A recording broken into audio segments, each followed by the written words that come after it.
చదవండి ఒకళ్ళు 35 నుంచి మీరు చదివితే అక్కడ మీకు తెలిసేది ఏంటంటే, ఏమండి ఇప్పుడు ఈరోజు వాక్యానికి ఆ వచనాలన్నీ చదవలసిన అవసరం ఉంది. అందరూ కూడా ఆ వాక్య భాగాన్ని మనం చూడాలి. అయితే నేను అంటున్నాను, ఇప్పుడు ఈ సేవ అనే దగ్గరికి వచ్చేటప్పటికి చాలామంది ఏమైపోతుందంటే మందిరంలోనే ఉండి మందిరానికి ఏం చేస్తున్నారు, తూట్లు పొడిచేటట్టుగా. ఇప్పుడు పాస్టర్ గారు గట్టిగా వాక్యం చెప్పడం వల్ల ఈ పాస్టర్ గారు మీకేం గారు నచ్చరు కదా. పాస్టర్ గారు గట్టిగా వాక్యం చెప్పకపోతే ఎలాగా? పాస్టర్ గారికి ఏమేమి పేర్లు పెట్టవచ్చు చెప్పండి. ఉదాహరణగా ఇక్కడ అందరం ఆలోచన చేద్దాం. ఇప్పుడు వాక్యం చెప్తాడు కదా, మరి ఖచ్చితంగా చెప్పాలి. అప్పుడు ఏమని చెప్తారు? పాస్టర్ గారి మీద జనరల్గా ఏమేమి చెప్తారు? అమ్మ చదువమ్మ ఒకసారి అమ్మ.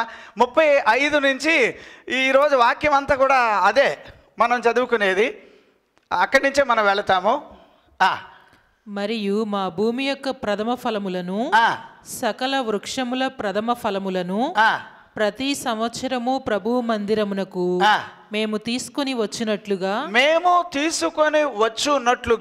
నిర్ణయించుకొంటిమి. చూడండి, ఒక నిర్ణయం వాళ్ళల్లో వచ్చింది. వాళ్ళందరికీ కూడా ఒక నిర్ణయం. వాళ్ళు ఎక్కడి నుంచి వచ్చారంటే చెర నుంచి వాళ్ళు దేవుడు వాగ్దాన ప్రాంతానికి వాళ్ళని తీసుకువచ్చిన సందర్భంలో వాళ్ళు తీసుకున్న నిర్ణయం. ఆ నిర్ణయంలో ఫస్ట్ పార్ట్లో ఏంటంటే వాళ్ళు చెప్పేది, మీరు ఈ వచనాలను మీరు గమనించగలిగితే ఏమని అంటున్నాడు ఎక్కడ? ఏమండి భూమి, మళ్ళీ చదవండి అమ్మా అదే వచనాన్ని. మరియు మా భూమి యొక్క ప్రథమ ఫలమును సకల వృక్షముల ప్రథమ ఫలములను. సకల అనేది కొంచెం రౌండ్ చేయండి అమ్మా. సకల వృక్షముల ప్రథమ ఫలములను ప్రతి సంవత్సరము. ఎన్ని సంవత్సరాలు అమ్మా చెప్పండి అమ్మా. ప్రతి అనేది కూడా ఒక రౌండ్ చేసి పెట్టండి అబ్బా. ప్రతి సంవత్సరమును ప్రభువు మందిరమునకు ఎక్కడికి తీసుకురావాలని అన్నారండి ఇక్కడ అని తీసుకువెళ్ళడానికి వాళ్ళు సొంతంగా వాళ్ళు ఏం చేశారమ్మా, వాళ్ళు ప్రతి సంవత్సరం కూడా దేవుని దగ్గరికి తీసుకురావాలని వాళ్ళు ఏం చేశారట? ఒక్క నిర్ణయంలో వాళ్ళు ఏం చేశారు? వాళ్ళకున్న అగ్రికల్చర్ దగ్గర నుంచి చూడండి, మీలో కొంతమంది మీ ఊర్లు వెళ్ళి వచ్చేటప్పుడు పాస్టర్ గారు కూడా మీకు గుర్తొస్తారు కదా. గుర్తొచ్చి ఏం చేస్తారు? అయ్యగారికి మనం ఇవి తీసుకెళ్ళాలి, అయ్యగారికి ఇవి తీసుకువెళ్ళాలి. మీరు నమ్ముతారా? తాటిపండు ఎవరికైనా తెలుసా? ఎంతమందికి తెలుసు? తింటారా? ఇప్పుడు కూడా తినేవాళ్ళు ఉన్నారా? తింటే గట్టి ఆరోగ్యం కలిగిన వాళ్ళే మరి. ఇప్పుడు కొంతమంది తిన్నారనుకో ఇంకంతే, 3 రోజులు వాళ్ళు కదిలితే పొట్ట బిగుసుకుపోయి తిన్నది అరగక అవస్థ పాలు అవుతాం. కానీ ఇప్పటికీ కూడా ఏమండి కొందరు అమ్మాలు తెస్తారు, తాటిపండి అవేవో తయారు చేసి తెస్తారు, కొందరు ఫ్రూట్స్ తెస్తారు. నేను ఒక్కటి చెప్తున్నాను, ఇక్కడ దేవుని యొక్క సేవకుడు అంటే ఏమిటో గుర్తించింది చెరకు వెళ్ళిన తర్వాత వచ్చింది వాళ్ళకు బుద్ధి. చెరకు వెళ్ళారు, చెరలో వాళ్ళు నానా రకాలైన బాధలు పడ్డారు. అమ్మా ఎంత బాధపడ్డారు అని అంటే దానికి వచనానికి వెళతాం మనం ఇప్పుడు. అప్పుడు వాళ్ళ నిర్ణయం తీసుకున్నారు, మన బతుకుల్లో ఇలాగ ఎందుకు జరుగుతున్నాయి, ఎందుకు ఇలాంటి సమస్యల్లో మనం ఇరుక్కున్నాం, దీని నుంచి మనం బయటకు పడాలి అని వాళ్ళు ఎప్పుడైతే ఒక నిర్ణయం తీసుకున్నారో, తీసుకున్నప్పుడు మొట్టమొదట వాళ్ళు నిర్ణయం నెంబర్ 1 ఏంటంటే వాళ్ళకున్న ప్రతి దానిలో దేవునికి ఏం చేయాలనుకున్నారు? తీసుకువెళ్ళాలి. ఒక్కటి. తర్వాత వచనం చదవండి అమ్మా. తర్వాత ఏమంటున్నారు? వాళ్ళు నిర్ణయం తీసుకున్నారు, మా కుమారులలో ఏమన్నాడు అక్కడ? మా కుమారులలో జ్యేష్ఠ పుత్రులను మా పశువులలో తొలిచూలులను ధర్మశాస్త్ర గ్రంథమందు వ్రాయబడినట్లు. ఇప్పుడు చూడండి, ఇప్పుడు రెండవ దాంట్లోకి వచ్చేటప్పటికి మీ కుమారులలో జ్యేష్ఠులను ఎక్కడికి తెచ్చారట? అట్లాగే ఎవరున్నారండి బాబు ఈరోజు? మా పిల్లోడిని మీకు దేవుని మందిరానికి ఇచ్చామనే వాళ్ళు ఎవరైనా ఉన్నారా? దేవుని కోసం మేము ఇచ్చాం అట్లా కాదు. ఆ పిల్లోడి మీద పెట్టుబడి పెట్టాలని, ఏదో చెయ్యాలని చాలా రకాలైన జిముక్కులు చేసి చివరికి అటు కాకపోతే ఇటు కాకపోతే నేను చూశాను ఇలాంటివి ఎన్నో. అంటే దేవునికి మీ బిడ్డలలో ఎవరినైనా అలా దేవునికి ఇవ్వడం వలన వాళ్ళ జీవితం నేను చెప్తున్నానండి, సేవకుడిగా పులిపీట దగ్గర ఉండి బలిపీఠం దగ్గర ఉండి చెప్తున్నాను. అట్లా దేవునికి సమర్పించిన వారి జీవితాలే వేరుగా ఉంటాయి.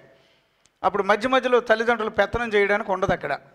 మీకు తెలుసా, మా అబ్బాయికి ఏంటంటే బట్టలే లేకుండా చేశారనడానికి ఉండదు, వాడికి అన్నం ఎందుకు పెట్టలేదు అనేది అడగడానికి ఉండదు. అంటే ఇది మీరు ఆ పిల్లోడు దేవుని కొరకు వాడబడాలి, పరిచర్యలో నిలబడాలి, ఏ వంతులో వాడు నిలబడాలో అట్లాగా అవ్వాలి. అంటే యాక్చువల్లీ ఇదంతా కూడా ఎవరు, యాజకులు లేవీయులకున్న భాగ్యం. వాళ్ళు పొలాలు ఉండవు, అంటే వాళ్ళు బయటకు వెళ్ళి ఏదో ఏమంటే వ్యవసాయ పనులు, ఆ పనులు, ఈ పనులు, మీకులాగా ఉద్యోగాలు అవి ఉండవు. వాళ్ళు సరాసరి దేవుని కొరకు నియమించబడినందువలన వదులుకున్న వాటిని వదులుకొని ఏమండి వాళ్ళు దేవుని కొరకు సేవ చేయడం వల్ల దేవుని మందిరానికి ఇవన్నీ వస్తాయి.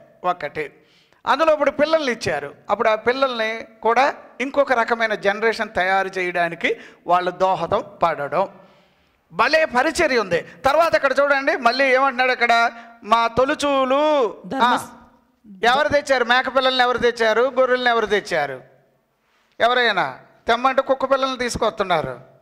ఏం తీసుకొస్తున్నారు, అయ్యగారు కుక్క పిల్ల కావాలా, ఓ మేక పిల్లలు ఎప్పుడైనా తెచ్చి ఇచ్చావా లేదా? అంటే ఎంత సేవ అంటే ఏమిటో మన వాళ్ళకి ఎక్కట్లేదు.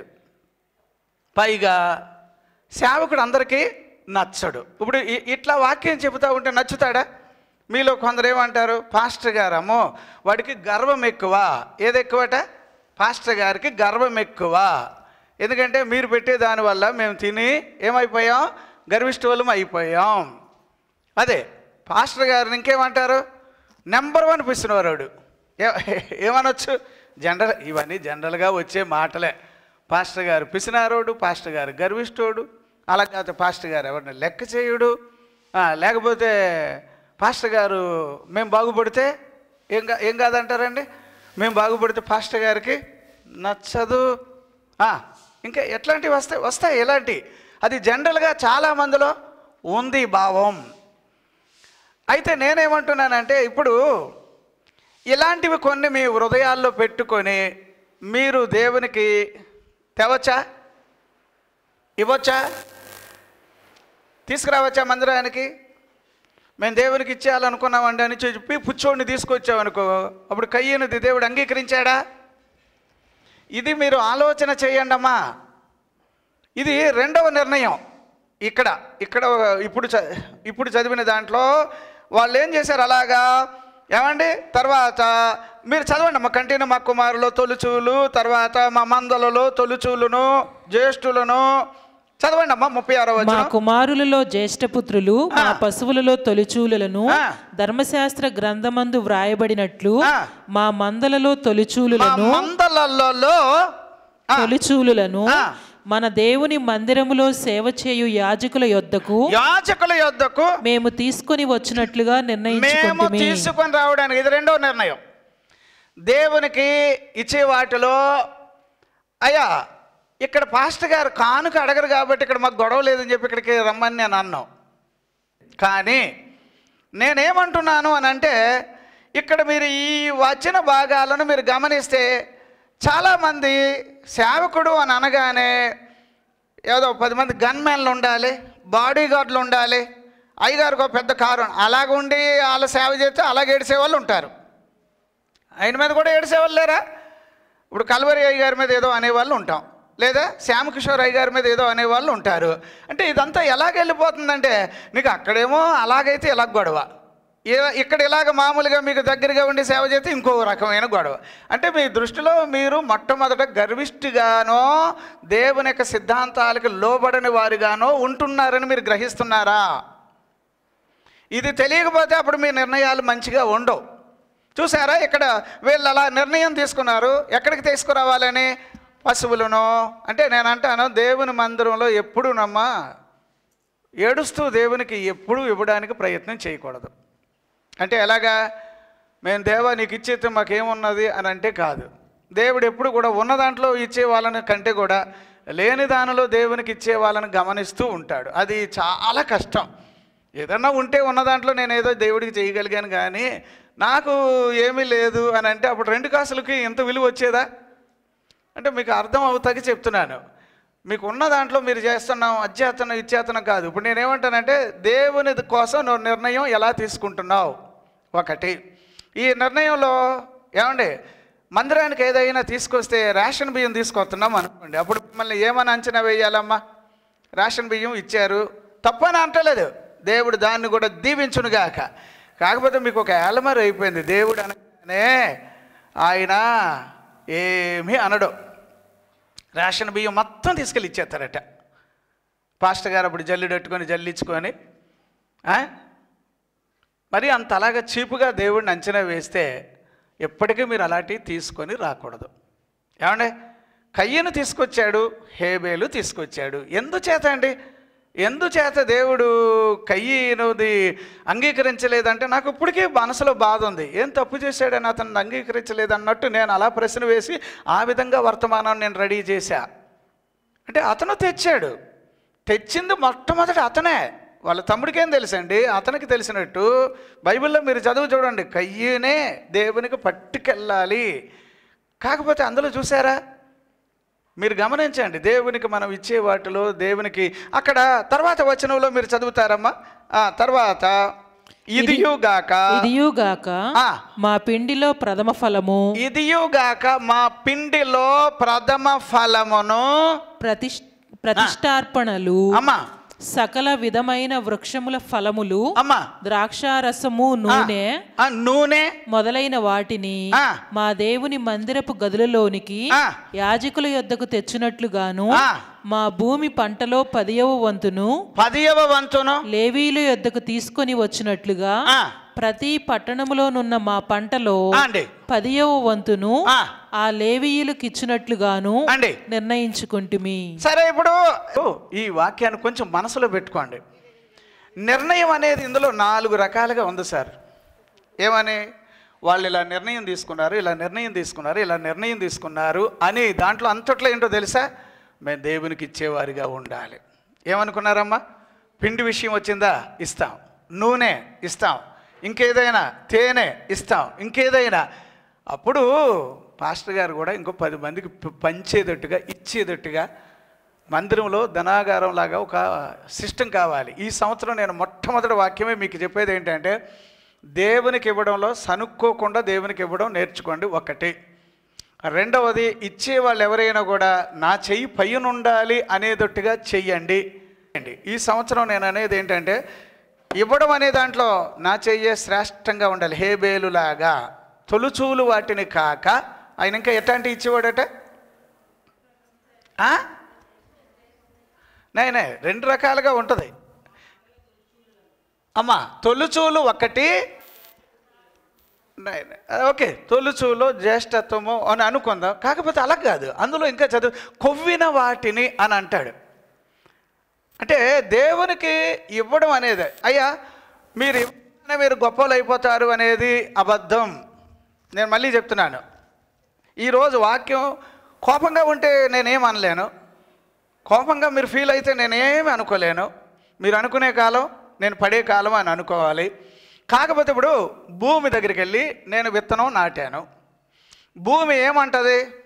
మీరు ఇస్తేనే నేను మీకు ఇస్తాను. భూమి చెప్పేది ఏమిటి? మీరు ఇస్తేనే నేను ఇస్తాను. మీరు ఎంత ఇస్తున్నారు? 1 ఆనప గింజ వేసి నేనేం చేస్తాను? 100 ఆనపకాయలు కావాలని అంటాను. పాపం భూమి, అరే ఇడు మరీ ఎంత ఆశ పెట్టుకున్నాడు, 10 ఇద్దాం అంటది. అది నువ్వు సరిగ్గా మంచి హృదయంతో కనుక ఇచ్చుంటే కనుక 100 ఏంటండి ఇంకా కావాలంటే ఇస్తుంది. నేను చెప్తున్నా ప్రాక్టికల్గా. అంటే భూమి కూడా నువ్వు ఇస్తేనే నేను ఇస్తాను. నువ్వు కొంచెం ఇచ్చావా, ఎక్కువ ఇస్తాను. ఇంకా ఎక్కువ ఇచ్చావా, ఇంకా ఎక్కువ ఇస్తాను. అర్థం చేసుకోండి. అంటే భూమి ఒట్టినే ఏం చేయదు, మనకి ఇవ్వదు. భూమి ఒట్టినే మనకు ఇవ్వదు, మనసులో పెట్టేసుకోవాలి. సరే, ఇక్కడ ఏదో ఇక్కడ చిన్న కిరాణా కొట్టు ఉంది పక్కన, షాపు, చర్చ్ పక్కన. నేను అక్కడికి వెళ్ళి ఇలా నుంచొని ఉన్నాను. వాళ్ళు నన్ను చూశారు. ఏం కావాలంటే కూల్ డ్రింక్ ఇస్తారా అంటే డబ్బులు ఇయ్యి అంటారు. ఏమంటారు వాళ్ళు? వాళ్ళ దగ్గర నేను ఏది తీసుకోవాలన్నా ఏం కావాలి? డబ్బులు ఇస్తేనే చెప్పండి. డబ్బులు ఇస్తేనే నేను వస్తువు తీసుకోవడానికి నాకు ఛానల్ ఉంది. డబ్బులు ఇవ్వకుండా వాళ్ళు నాకు ఏమీ ఇవ్వరు.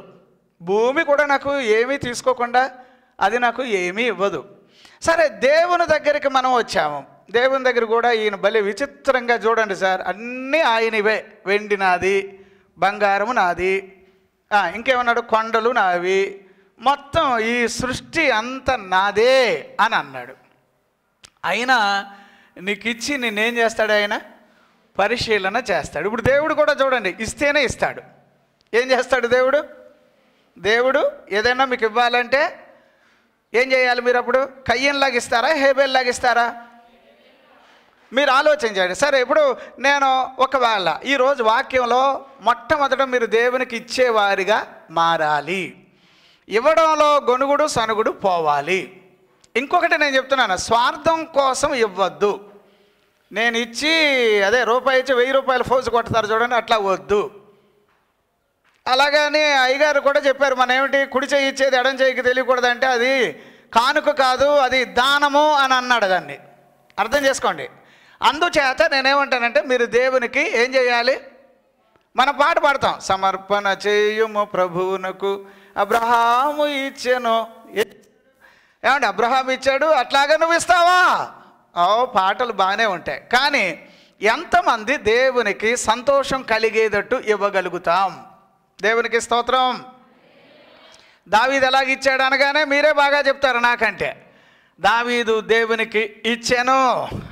ఓకే, సరే, ఏమండి, ఇవ్వాలి. ఏమండి, ఇచ్చే దాంట్లో ఏమొద్దు అంటున్నాను? సనగడం వద్దు, గొనగడం వద్దు. ఇచ్చే వాళ్ళల్లో చాలా ఉన్నతమైన వారిగా, ఇచ్చేవారిగా మనము కావాలి. ఓకే, వినండి. సరే, ఇవ్వడం అనే దాంట్లో ఫర్ ఎగ్జాంపుల్ బైబిల్ గ్రంథంలో ఇప్పుడు భూమికి నేను విత్తనాన్ని వేయాలి అని అంటే ఎప్పుడు వేయాలి? భూమిలో నేను విత్తనాలు వేయాలి అనుకోండి. అంటే వ్యవసాయదారకుడి చేతి ఇప్పుడు బైబిల్ వాక్యాల్లో ఎక్కడ చదువుతుంది? 126 అమ్మ చదువుతాం. అక్కడ ఎన్నో వచనం చదువుతాం మనం. అక్కడ కన్నీళ్లతో విత్తువారు అనేది ఒక వచనం ఉందమ్మా, అది చదవండి. అది ఎన్నో వచనం? కన్నీళ్లు విడుచుచు విత్తువారు, కన్నీళ్లు విడుచుచు విత్తువారు సంతోషగానముతో పంట కోసెదరు. ఇక ఈ రోజు వాక్యం అంతా కూడా నీవు దేవునికి ఇచ్చే మనిషిగా ఇప్పుడు నువ్వు మొదలుపెట్టు. నేను ఈ వాక్యం ఎందుకు చెబుతున్నాను అని అంటే నీ దశ పైకి మారాలి. పోయిన సంవత్సరం దేవుడు నాకు ఒక వాక్యం కలిగింది. ఏంటంటే ఇల్లు బాగుపడాలన్నా, కుటుంబాలు బాగుపడాలన్నా మీకు అందరికీ ఇచ్చిన వాగ్దానాలు మీకు తోడుగా ఉండునుగాక. కానీ నాకంటూ ఒకటి ఇచ్చాడు, దాన్ని పట్టుకొని నేనేం చేస్తున్నాను? ప్రభువా, ఈ మందిరం అనే దానికి ఒక తండ్రిలాగా నేను పని చేయాలి. అంటే పిల్లలందరికీ ఎలాగ ఉండాలి? అందరూ కూడా సంతోషించేది. ఎవరైనా చెదరించుకున్నారు కానీ ఉంటారు, అలా కూడా ఉంటారు, కానీ పని చేయాలి. సరే, మొదలెట్టే దాంట్లో దేవుడు నాకు నేర్పించింది ఏమిటంటే ముందు వాళ్ళందరూ కూడా ఎవరైనా సరే ఏమండి పైకి రావాలి. దశ మారాలంటే దేవునికి ఇచ్చేవారిగా మారాలి. ఇవ్వడంలో ఏమండి బైబిల్ వాక్యాలు ఇప్పుడు సోంబేరుడు ఎప్పుడు ఇవ్వడానికి ట్రై చేస్తాడు చెప్పండి? రైతు ఏమో తగిన సమయంలో వాడు ఏం చేయాలనుకుంటాడు? రైతు ఇప్పుడే విత్తాలి, ఇప్పుడే గింజలు తీసుకువెళ్ళాలి, ఇప్పుడే నేను నాటాలి అని అంటాడు. అంతేనా? రైతు వ్యవసాయదారుకుడు ఏం చేస్తాడమ్మా? ఎప్పుడు వర్షాలు ఇంకా స్టార్ట్ అవ్వడానికి ముందే గబగబా పొలానికి వెళ్ళి రాళ్ళు రప్పలు ఏరించి చెత్త చెదారం తీయించి భలే పదును పెట్టేస్తాడు భూమికి. ఏ లేదు, అలా తొలకర వర్షం కురవాలి, చలో గబగబా అతనికి ఏమండి పంట రావడానికి. అంటే వ్యవసాయదారుకుడు అనగానే వాడి లోపల మనకి సోమరితనము ఉండదు. అంతేనంటారా? సోంబేరోడు అయితే వ్యవసాయదారుకుడు అని పిలవడానికి వీలు లేదు. సరే, సోంబేరోడు కూడా పైకి అదేమంటారు, పొలం దున్నేదాన్ని ఏమంటారు? కావాలా? నాగలి వేసుకొని వెళ్తున్నాడు. ఇప్పుడు ఏది అవతల వాళ్ళంతా పనులు వేసుకొని వస్తుంటే ఈడు ఇప్పుడు వెళ్తున్నాడు. ఏరా అంటే అంతే మరి. సోంబేరోడికి దేవుని పని చెయ్యాలో వాడికి తెలియడం లేదు, ఎప్పుడు దేవునికి ఇవ్వాలో అది తెలియడం లేదు, ఎప్పుడు దేవునికి ఏం చేయాలో అది తెలియడం లేదు. ఇగో నేనేమంటానంటే ఇందులో 2 రకాల మనుషులు. ఇద్దరు కూడా భూమి మీద పెట్టుబడి పెట్టడానికి ప్రయత్నం చేశారు. ఒకడేమో ఏది కోతకాలానికి ఏది గిట్టదట, కోతకాలానికి ఏదో మంచు గిట్టదు అనేది ఒక వచనం మనం చదువుతాం, వర్షాకాలానికి. అట్లాగా మీరు ఆలోచన చేస్తే ఏమండి మంచి సమయం దేవుడినికి ఇస్తాడు సార్. అది దేవుడు. ఇప్పుడు నేను ఈరోజు కూడా వాక్యం చెప్పడానికి ప్రభువుని నేను అడిగింది ఏంటంటే, నాకు మంచి సమయం ప్రాప్తించాలి. ఈ మంచి సమయం కోసం నేను దగ్గర వారం దేవుడి దగ్గర అడుగుతున్నాను, ప్రభువా మంచి వాక్యం చెప్పాలి, మంచి వాక్యం చెప్పాలి.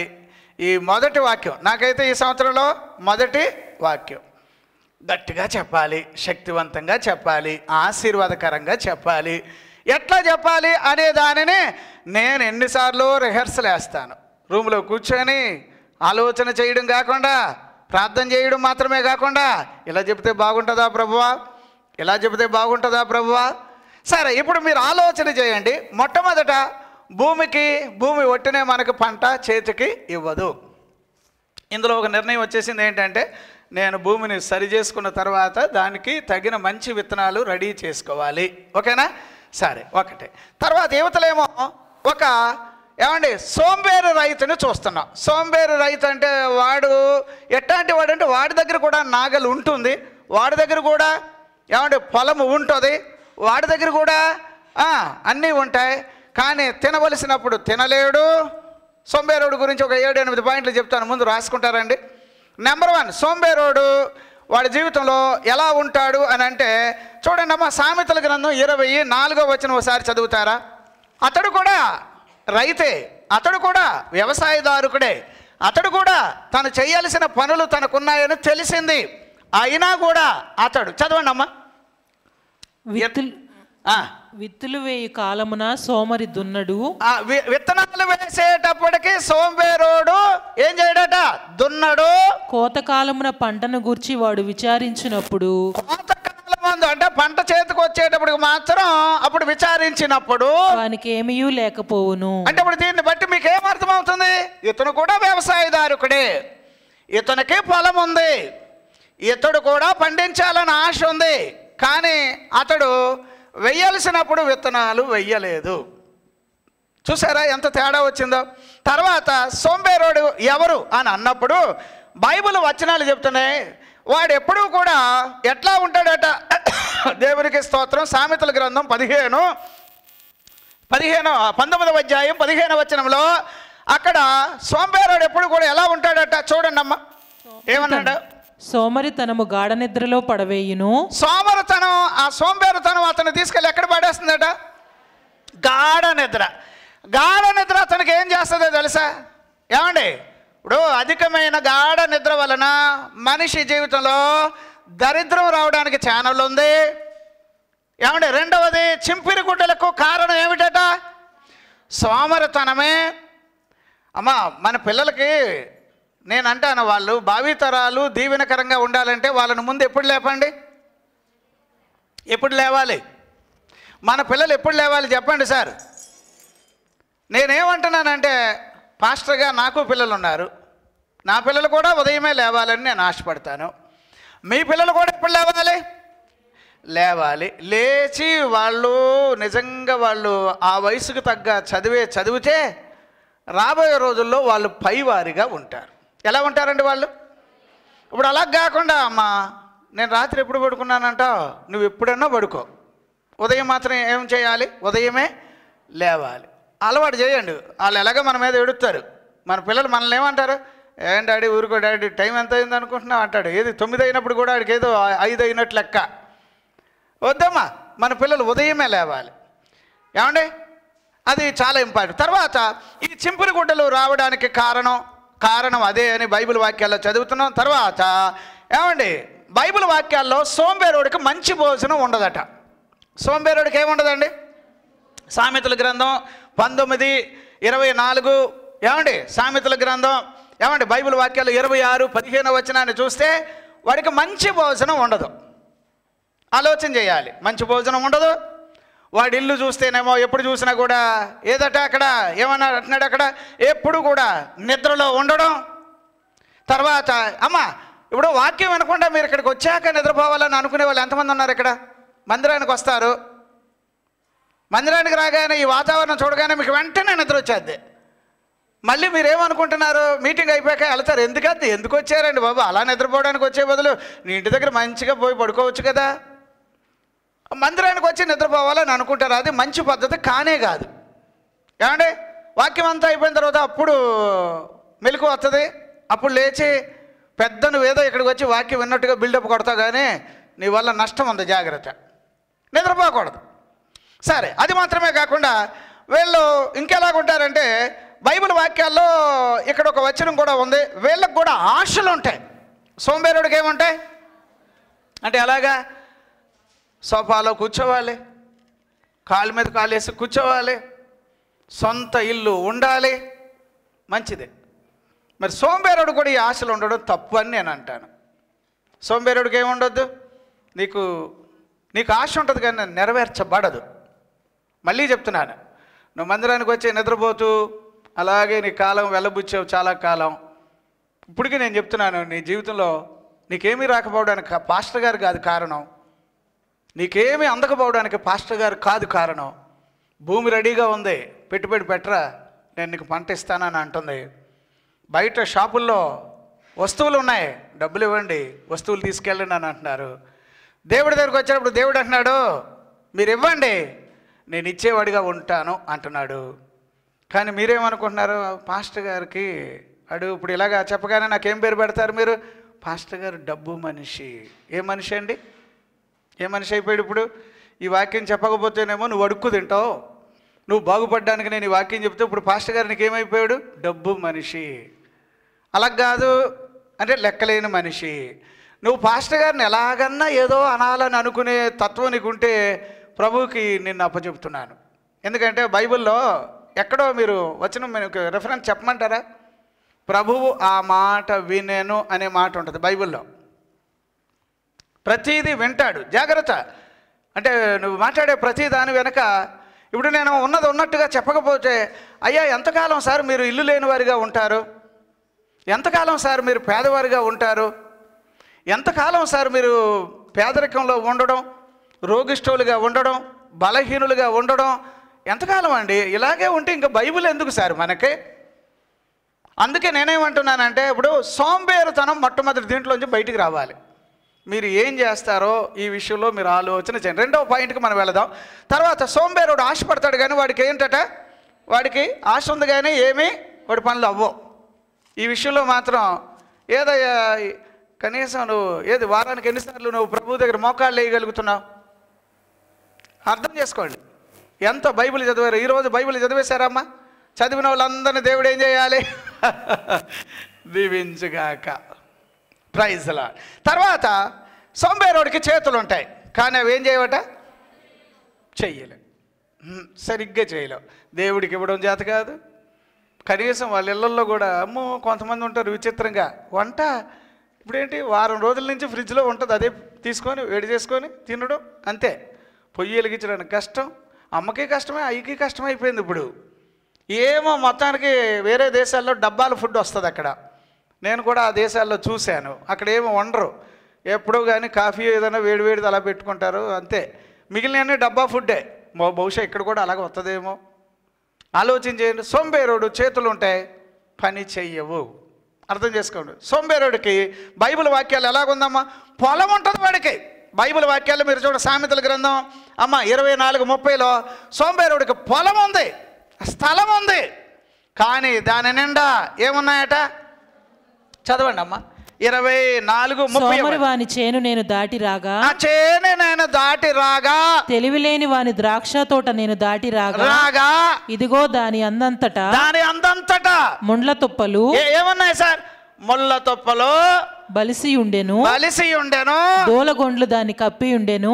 తెలుసమ్మా ఎంత డేంజర్ అమ్మా, రకరకాలు ముళ్ళ కంచెలు, తుప్పలు. బైబిల్ వాక్యాలు ఇంకోటి 15-19 వచనం కూడా చదివితే ఏమండి, సోంబేరుడు ఇంటికి వెళ్ళే మార్గం కూడా ముళ్ళ కంచె. సోంబేరుడు మార్గం సరి ఉండదు. సోంబేరుడు ఏది, వాడు భూమి.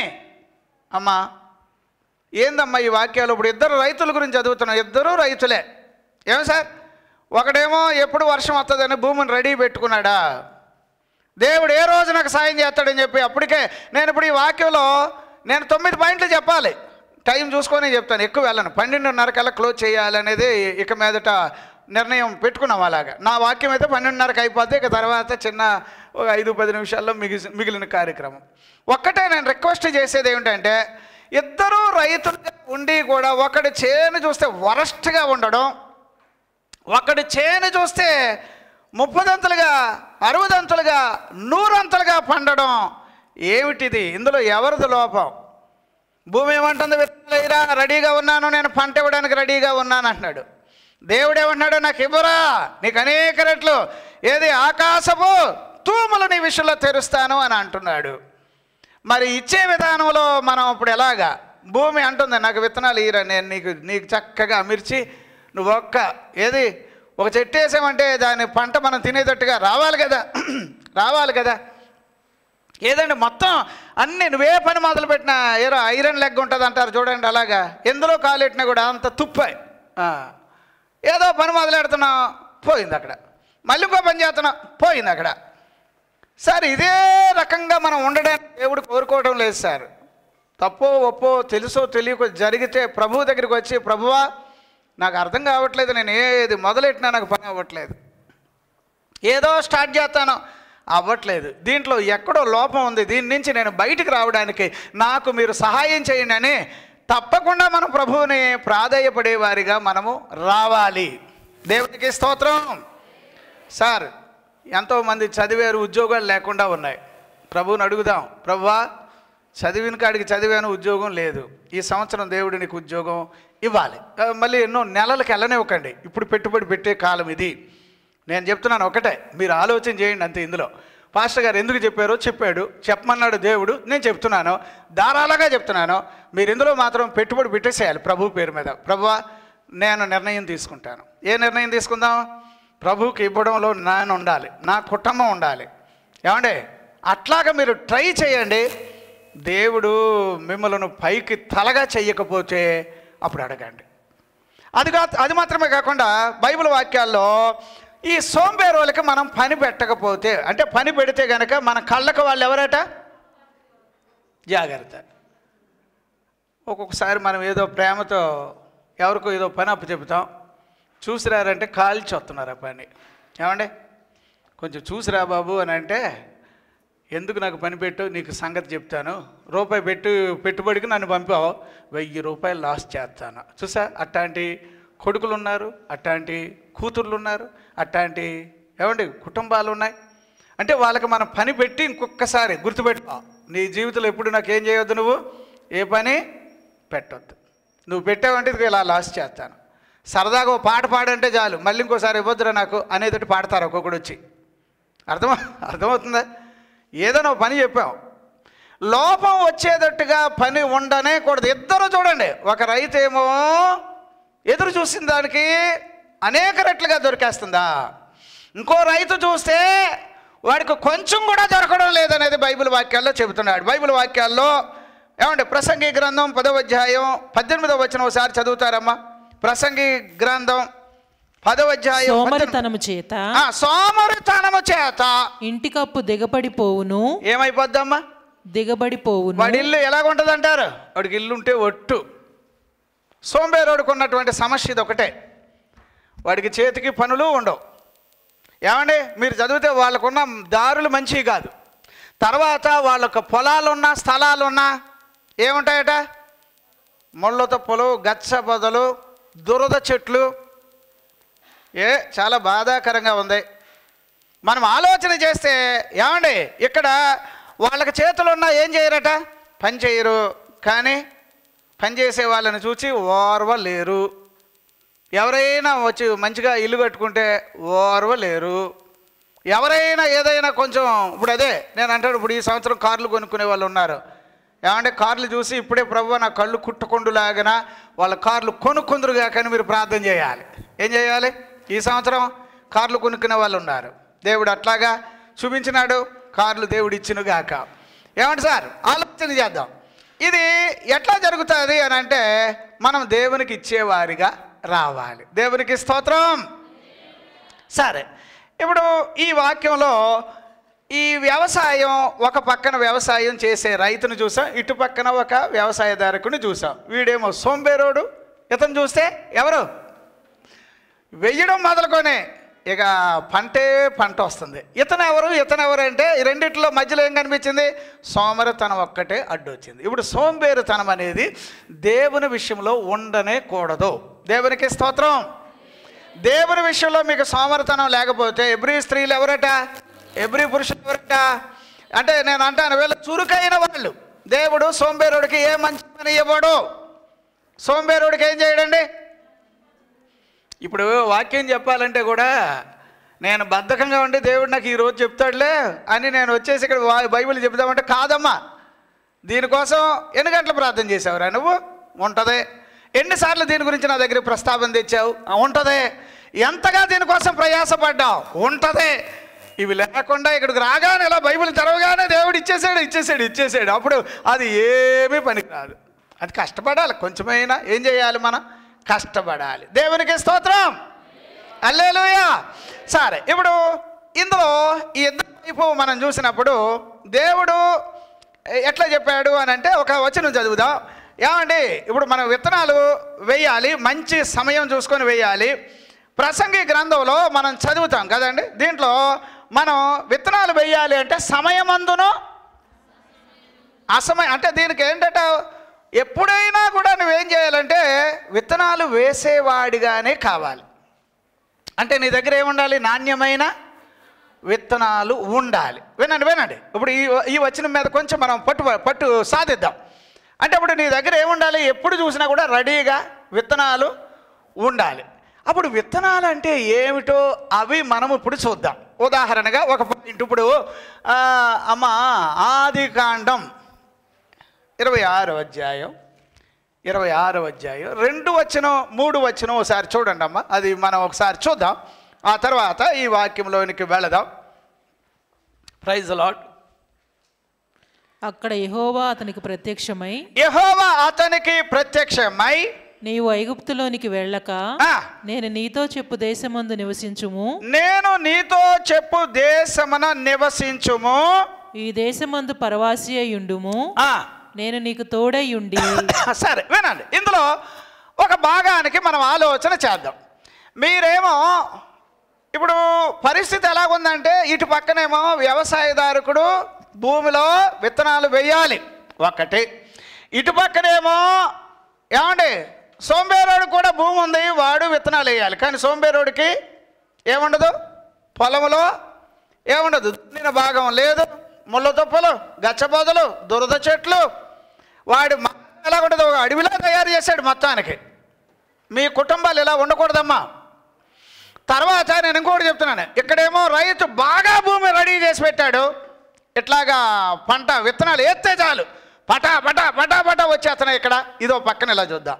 ఈ రెండిటికి మధ్యన ఇక్కడ ఒక ఆయన ఉన్నాడు, ఈయన పేరు ఇస్సాకు. ఇస్సాకు గారు ముందు చూపు కలిగిన వ్యక్తి. ఇస్సాకు గారు ఎవరు అని అంటే, ఇంకా అక్కడ కరువేం రాలేదు అనుకుందాం ఇంకా, కానీ వచ్చేసింది, కరువు స్టార్ట్ అయిపోతుంది. ఈ కరువు స్టార్ట్ అయ్యే లోపల అప్పుడు మా నాన్నగారు కరువు టైంలో ఏం చేశాడని చెప్పి ఒకటి ఆలోచన చేస్తే వాళ్ళ నాన్నగారు అప్పుడు ఎక్కడికి వెళ్ళాడు? కరువు వచ్చినప్పుడు ఐగుప్తు దేశానికి వెళ్ళాడు. బైబిల్లో అబ్రహాం గారు ఎక్కడికి వెళ్ళారు? కానీ ఇప్పుడు ఇక్కడ ఏమైందంటే, దేవుడు చూద్దాం ఎలాగా మా పిల్లోడు నా మాట వింటాడో వినడో చూద్దామని చెప్పి సరిగ్గా కరువు వచ్చి ఏదో నిర్ణయం తీసుకునే సమయం వచ్చేటప్పటికి దేవుడు ఇస్సాకు దగ్గరికి వచ్చి, ఏ బాయ్ నేను ఎవరినో తెలుసా అని చెప్పి, మీ నాన్నగారు దేవుడిని బాబు, నీ దేవుడిని అని చెబుతూ, ఇగో ఓ పని చేయి, కరువు వచ్చిందని నువ్వేదో నిర్ణయం తీసుకుంటున్నావు, ఈ నిర్ణయం బాగోలేదు, నువ్వు నా మాట వింటావా అని ఏమన్నాడంటే, నువ్వు ఎక్కడికి వెళ్ళొద్దు, ఐగుప్తికి వెళ్ళొద్దు. ఎంతమంది ఈ మాట వింటారు చెప్పండి? ఎంతమంది వింటారు? ఇప్పుడు పాస్టర్ గారి మాట వినడానికి ఏమైనా ఇష్టమేనా? అమ్మ ఊరికే తలకాయ ఇలాగ అనకండి అమ్మా, ఎందుకంటే బోల్డ్ సార్లు దొరికేస్తారమ్మా. పాస్టర్ గారు చెప్పి మాట ఏంట, పాస్టర్ గారు కదా వాడితో పెద్ద లెక్క ఏంటని అనుకుంటున్నారు. వాడితోటే మీకు చిక్కు, వాడి మాటే వినాలి. బైబిల్ వాక్యాల్లో అదే ఉంది. అతని వెలుగులో మీరు ఉన్నారు, మీకు అది అర్థం కావట్లే. ఇప్పుడు ఇస్సాకు దగ్గరికి దేవుడు వచ్చి చెప్పాడు, నాన్న ఐగుప్తుకి వెళ్ళొద్దు. ఐగుప్తుకి ఎందుకు అందరూ వెళ్తారు చెప్పండి అంటే, అక్కడ నైలు ఉన్నది ఉంది అమ్మా, అక్కడ కరువులో కూడా హాయిగా బతకొచ్చు, కరువులో కూడా చాలా సునాయాసంగా ఏదో చేతి పనులు ఏదో దొరుకుతాయి. కానీ దేవుడు ఏమంటాడంటే, నా మాట వింటావా నువ్వు అని ఇస్సాకుతో మాట్లాడి, మీ నాన్న నా మాట వినేవాడు, మీ నాన్న ఏమాట నా మాట వినేవాడు, నువ్వు వింటావా? కరువు వచ్చిందని చెప్పి ఎక్కడికో పరిగెట్టాలని అనుకున్న ఐగుప్తుకి వెళ్ళొద్దు. సరే, ఇప్పుడు ఐగుప్తు గురించి నాకు కొన్ని పాయింట్లు చెప్తారా? ఎవరెవరు చెప్తారో చూద్దాం, చేతులు ఎత్తాలి అంతే. ఐగుప్తు గురించి నేను మీ దగ్గర విస్తారంగా నేను అనేకమైన వాక్యాలు చెప్పాను. ఏమండి అమ్మ, ఒక్కరే చెయ్యెత్తారు. సరే చెప్పమ్మా, ఒక పాయింట్ చెప్పమ్మా అంటారమ్మా. ఆత్మలు అంటే వాళ్ళకి there is no godly spirit అన్నట్టుగా ఒక మాట అంటున్నారు. బాబు అమ్మ చెప్పు, నువ్వేదో అన్నా. ఓ అందమైన పెయ్యి అంటే ఇది నున్నగా నూనె రాసిన దూడపిల్లలాగా ఉంటుంది చూడడానికి. అందరికీ ఎలాగుంటుంది? బాబా పైన పటారమే లోన లొటారమే అంతే. బైబిల్లో మీకు ఆ వచనం ఎక్కడ ఉంది? మీరు అలాంటివన్నీ కూడా ఇర్మీయా గ్రంథం 46:20 వచనంలో చదివితే అందంగా ఉంటుందట. తర్వాత దాంట్లోనే వచ్చింది చిక్కు. ఇక్కడ ఎవరో చెయ్యెత్తినట్టు ఉన్నారు. అమ్మ మీరు చెప్పమ్మా, మీరు కుమారమ్మ చెప్పమ్మా. అదిగో గప్పాలమారి అంటే, గప్పాలమారి అంటే అర్థం ఏమిటి సార్? గప్పాలమారి అంటే ఎట్లాగా? లేనిది. ఓకే, అంటే 10 పైసలు పని చేస్తారండి, 1000 రూపాయలు ఫోజు కొడతారు సార్, అది గప్పాలమారి. 10 పైసా 10 పైసలు పనిచేసి మరి మీకు తెలియదు అంటే అప్పుడు గట్టిగా రే మీ ఊరోడు ఉన్నాడు రా బాబా అంటే అవునా అని అప్పుడు ఆపుతారు అన్నమాట. మన ఊరోడు ఉన్నాడు కాబట్టి అసలు కాదు చెప్పలేం, లేకపోతే అమ్మో అంటే 10 పైసలు పనిచేసి నేనండి అని డబ్బా కొట్టుకునే వాళ్ళంతా గప్పాలమారి. సరే, అమ్మగారు చెప్పేది ఒకటి. అమ్మ మీరేంటమ్మా? మొసలి. అమ్మో, ఈ అమ్మగారికి బలి పాయింట్. అంటే నేను అప్పట్లో ఎన్నో సంవత్సరాల క్రితం చెప్పిన వాక్యం మీ లోపల మొసలి. తెలుగులో అమ్మగారు అన్న మాట మొసలి అనే మాట బాగుంది, కానీ తెలుగులో ఎలా ఉందంటే పెద్ద మొసలి అని ఉంటుంది. ఏ మొసలి అంటే? అమ్మా మీకు ఆ విషయం చెప్తున్నా, మొసలి అనేది ఊరికే అనలేదు. మొసలి అని పేరు పెట్టాక నిర్గమాకాండానికి వెళితే ఆ మొసలి ఎంతోమంది పిల్లల్ని తినేసినాయండి, ఎంతోమంది పిల్లలండి. మగపిల్లలందరినీ తీసుకెళ్ళి ఇసిరేసేవారు, దాక్షిణ్యం చూపకుండా బతుకున్న పిల్లల్ని తీసుకెళ్ళి నైల్ నదిలో వేసైతే మొసళ్ళు తినేసినాయి. అయ్యో ఎంతోమందిని. జాగ్రత్త, ఐగుప్తుకి వెళ్ళొద్దు నాన్న. నువ్వు ఐగుప్తుకి వెళితే అక్కడ అందమైన పెయ్యది. ఐగుప్తుకి వెళితే అవి ఆత్మలు కాదు, మామూలు మనుషులే. ఐగుప్తుకి వెళ్ళొద్దు, అక్కడ మోసం చేసేవాళ్ళు. 10 పైసలు పని చేసి ఏమంటే రూపాయి పని ఎత్తారు, 1000 రూపాయలు మనకి లాస్ పెడతారు. ఐగుప్తుకి వెళితే చివరికి మనం బతకమో తెలియదు. ఇస్సాకు గారితో దేవుడు చెప్తున్నాడు, ఐగుప్తుకి వెళ్ళొద్దు అని అన్నప్పుడు ఆ మాట ఎంతమంది వింటున్నారు ఈరోజు? వెళ్ళొద్దు అనే దానికి అయ్యగారు అలాగే అంటారు కానీ మరి నీ సొంత నిర్ణయాలు తీసుకున్న తర్వాత అప్పుడు నేను అంటాను, అయ్యా ఈ అమ్మగారికి మేము ఎన్నిసార్లు చెప్పినా ఇనే రకం కాదయ్యా. రైట్, నేనేం చేయలేను. సరే, ఇస్సాకు గారిని ఇప్పుడు ఆయన గమనిస్తున్నాడు. సరే, ఇంకెవరు చేయొత్తారు? నెల్సన్ గారు ఏదో చేయొత్తారు, చెప్పు సార్. ఇనుప కొలిమి. అమ్మో, వెళ్ళండి, అక్కడికి వెళ్తే శుభ్రం కాల్చి పాడేస్తారు అక్కడ. నిజమే, నేను మీకోసం అని చెప్పి ఐగుప్తు గురించి నేను కనీసం 12 పేజీల నోట్స్ అలా బంచి పెట్టి ఉంచాను నేను. దాంట్లో ఒక 9 పాయింట్లు మాత్రమే వినిపిద్దాం, మన వాళ్ళు ఎంతమంది చెప్తారో చూద్దామని. ఓకే, ఇనుప కొలిమి. బైబిల్లో యోసేపు గారి గురించి మనం చదువుతాం. అది చాలా డేంజర్ అమ్మ, చివరికి మనం కరిగిపోతాం. ఇనుము అంటే అంత ప్రమాదంగా మనల్ని బాధ పెట్టింది అనేది వచనాల్లో చదువుతాం. 105లో కూడా మనం చదువుతాం, కీర్తనలో. ఇంకెవరు చేయొచ్చారు చెప్పమ్మా? మీరు అంటున్నారా? ఏమన్నారమ్మా? ఇరుకు మార్గం అన్నారా? ఓకే, రైట్, ఓ పక్కన పెడతా. అమ్మ మీరమ్మా?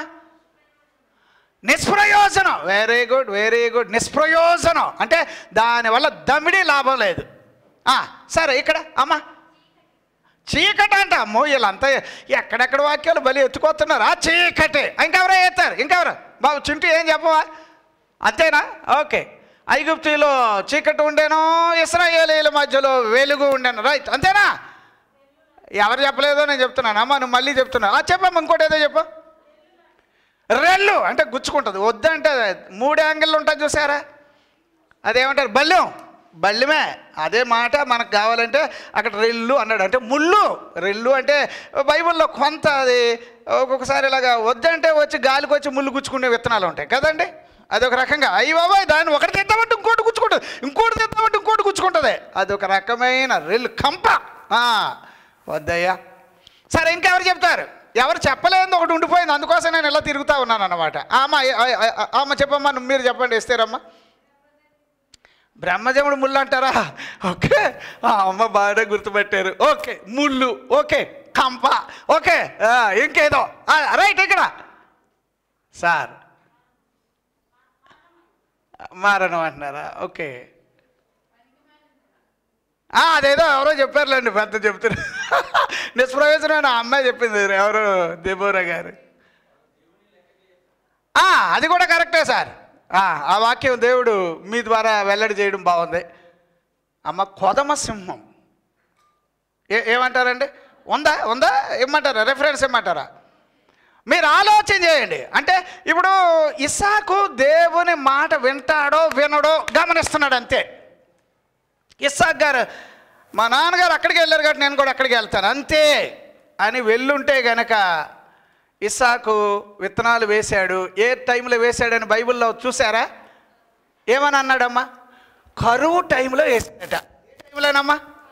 అమ్మ కరువు టైంలో. ఇప్పుడు ఇస్సాకు గారు తండ్రి గారు ఎక్కడికి వెళ్ళిపోయాడు? ఐగుప్తుకి వెళ్ళిపోయాడు. ఇప్పుడు ఇస్సాకు గారు ఏం చేయాలి? అదే బాని మా నాన్నగారు అడుగుల్లోనే నన్ను నడుస్తా అని వెళ్ళిపోతే గనక ఈయన 100 రెట్లు పంట పండేది కాదు. వినాలి, దేవుడు నిన్ను ఉండమన్నా చోట ఉంటే కనుక నువ్వు పైకి వస్తావు సార్. అయినా కూడా మనకి ఏడిపించే వాళ్ళు ఉంటారు, బాధ పెట్టేవాళ్ళు ఉంటారు, రకరకాల ఇబ్బందులు పెట్టేవాళ్ళు ఉంటారు. అవన్నీ పడినా కూడా నీ గుండు గట్టిగా ఉంటుంది. ఆల్జబ్రా రాదు, గుండు గాబరా రాదు నీకు. ఎందుకో తెలుసా? వాళ్ళ మధ్యలో నువ్వైతేనే నిలబడగలుగుతావు. అది అందుకని దేవుడు నిన్ను అక్కడ ఉండు అని అంటాడు. మనం ఏం చేస్తాం? వీళ్ళు పెట్టే బాధలు, వీళ్ళు అనే మాటలు, వీళ్ళు ఏడిసే ఏడుపులు, లేదా వీళ్ళు మన మీద ఎన్నెన్నో కారణం లేకుండా ఏదేదో అంటున్నారు. చలో ఏరియా వదిలేసి వెళ్ళే బాధం అంటే ఐగుప్తుకి వెళ్ళిన వాళ్ళు ఏమవుతారు అనేది చెప్పాడు. అది పెద్ద ముసలి.